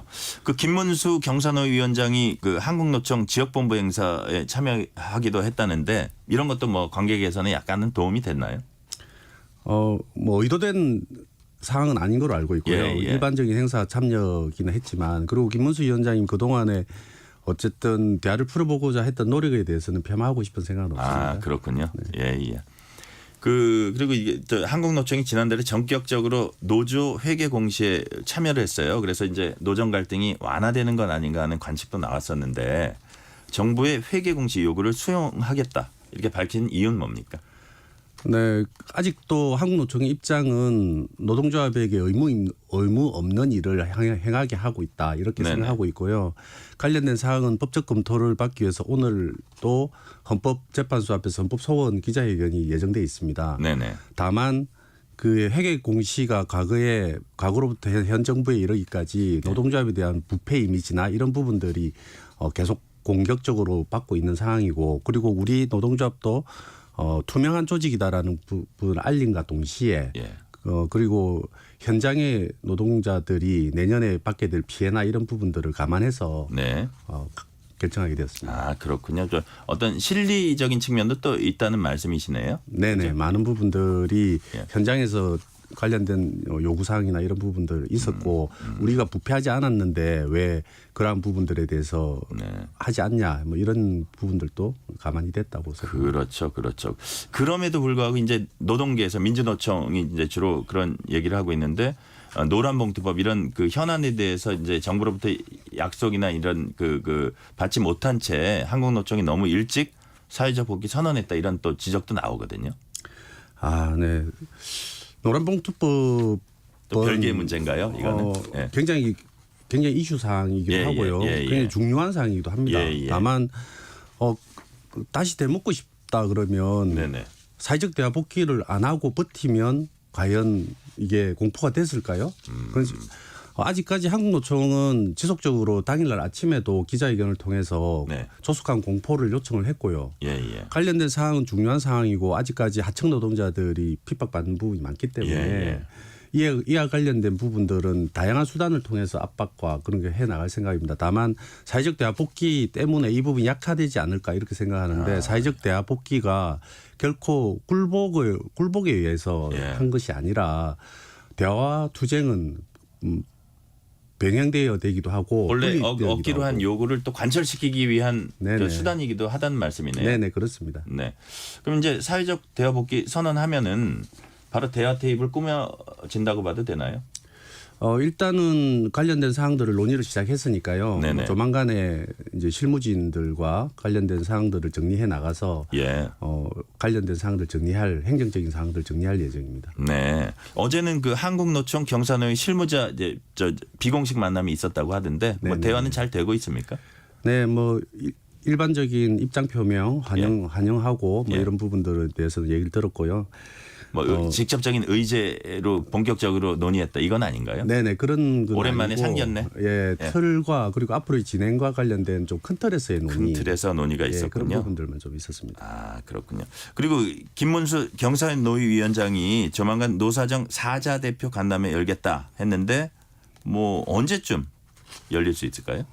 한국노총의 입장은 어저께 그 실무협의에서도 잠깐 얘기를 했습니다만 실무사항 정리가 먼저 우선이다. 그 대표자 간담회 부분이 우선이 아니라 사실 알맹이 없는 대표자 간담회는 거의 생색내기밖에 되지 않지 않겠냐 이런 의견을 전달했고요. 그렇군요. 연말 일정이 한국노총 위원장님의 일정도 녹록지 않아서 아마 빠른 시간 내에 사자회담이나 간담회가 열리기는 좀 어렵지 않나 이렇게 생각합니다. 근로자들 입장에서 사실 가장 그 관심 있을 만한 게 근로시간제 개편 문제잖아요. 근데 고용노동부가 최근에 근로시간 그 국민 설문조사 결과를 공개했어요. 주 52시간 근무제를 유지하되 일부 업종, 직종에 한해서 유연화하는 방향으로 가닥이 이제 잡혀가는 그런 분위기거든요. 어떻게 생각하세요? 한국노총은 항상 그 노동 시간을 줄이는 방향에서 일정 부분들이 감안돼야 된다라고 생각하고 있고요. 과거부터 약간의 제도 개선을 통해서 예외적으로 인정하는 부분, 노동자의 동의나 이런 부분이 있을 때 했던 부분, 그리고 현재 진행되고 있는 유연 근로제, 탄력 근로제 이런 부분들에서 지금의 현 제도로도 충분히 가능한 사항이다 이렇게 판단하고 있어서 현 제도만 활용해도 그런 유연성은 발휘될 수 있다. 네네. 그래서 이번에 발표한 고용노동부의 발표 사항은 뭐 쉽게 얘기하고 좀 강하게 얘기한다 그러면 연초에 발표했던 주 69시간제 100일 수순이 아닌가 이렇게 생각하고 있습니다. 아 그렇게 보세요? 그렇군요. 그리고 또 정부가 실시한 그 설문조사를 보면은 제조업, 건설업 등에서 연장근로 개편이 필요하다. 이제 응답이 많았다고 해요. 그럼 뭐 원하는 업종의 경우에는 해야 되지 않냐? 여기에도 반대십니까? 현재 제도를 활용할 수 있는 부분을 먼저 검토해 보시고요. 만약에 사회적 대화의 테이블에 올라온다 그러면 물론 검토는 하겠지만 현재로서의 한국노총은 부정적인 생각이고 대한민국이 OECD 국가 중에서 최장시간 노동시간을 지금 현재 하고 있는 상황에서는 노동시간을 줄이는 방향도 같이 고민되어야 된다. 이렇게 생각합니다. 네네. 그리고 그 지난 9일에 야당 주도로 노란봉투법, 이른바 노란봉투법이 국회 본회의를 통과했잖아요. 이정식 고용노동부 장관 여기에 대해서 산업 현장이 초토화될 거다. 이렇게 말을 했어요. 어떻게 반박하시겠습니까? 아직도 고통받는 하청 노동자들이 대한민국에 너무 많습니다. 그런데 산업 현장이 초토화된다라는 이 이중 구조 문제를 바라보는 시각이 좀 다른 것 같습니다. 그래서 노동자가 파업으로 인해 가지고 손배소에 걸리거나 가정이 파탄되거나 목숨을 잃는 경우들이 생기는데 지금의 그 오너 지키기에 약간 한정되는 듯한 그러한 부분들이 어떻게 산업 현장에 초토화될 거다라고 표현하는 것 자체가 굉장히 어불성설이지 않나. 그렇습니까? 그 대통령이 뭐 거부권 행사할 가능성이 높다 이런 관측이 나오는데요. 그렇다면 여기에 연동해서 사회적 대화도 좀 차질을 빚을 수 있나요? 뭐 그런 부분들 검토는 되겠지만 일단 대화의 틀에 복귀하기로 한 이상 대화는 지속하되 투쟁은 또 투쟁대로 거기에 대한 또 요구할 거는 계속 요구하는 거네요. 네, 그렇습니다. 그렇군요. 그 또 하나 시급한 현안이 그 공무원 교원 노조 전임자 근로시간 면제, 즉 타임오프제 한도에 대한 논의죠. 그 다음 달부터 관련 위원회 그 경사노위 산하에 구성된다고 하는데 한국노총 입장이 뭡니까? 사실은 많은 논의가 있어야 되는 상황인데 사회적 대화 복귀가 늦어진 만큼 뭐 진작에 논의되어야 할 상황에도 불구하고 늦어졌습니다. 다만 어렵게 복귀가 결정된 만큼 짧은 시간에 심도 깊은 논의를 통해서 이 부분에 대한 제도가 마련되는 것이 우선적이라고 생각합니다. 그렇습니까? 그 이정식 고용노동부 장관이요. 근로감독을 확대해서 단속을 더 강화하겠다 뭐 이런 입장을 갖고 있는 것 같아요. 여기에 대해서 한국노총의 입장은 뭡니까? 타임오프와 관련된 제도가 한국노총에서는 지속적으로 제도 개선을 요구해 왔던 사항이고요. 일부 사업장에서는 뭐 고용노동부에서 조사한 상황들이 일부가 있지만 굉장히 일부에 불과하고 그리고 지금 현재 그 유럽의 대부분의 국가가 타임오프 한도를 최저 한도로 정하고 있고 나머지 부분은 노사 간의 합의를 통해서 하도록 하고 있습니다. 그래서 이러한 제도를 요구하고 있고 그 지금 최근에 그 환경노동위원회 이수진 의원이 발의한 안건도 발의한 법안도 관련된 사항들을 포함하고 있는 것으로 알고 있습니다.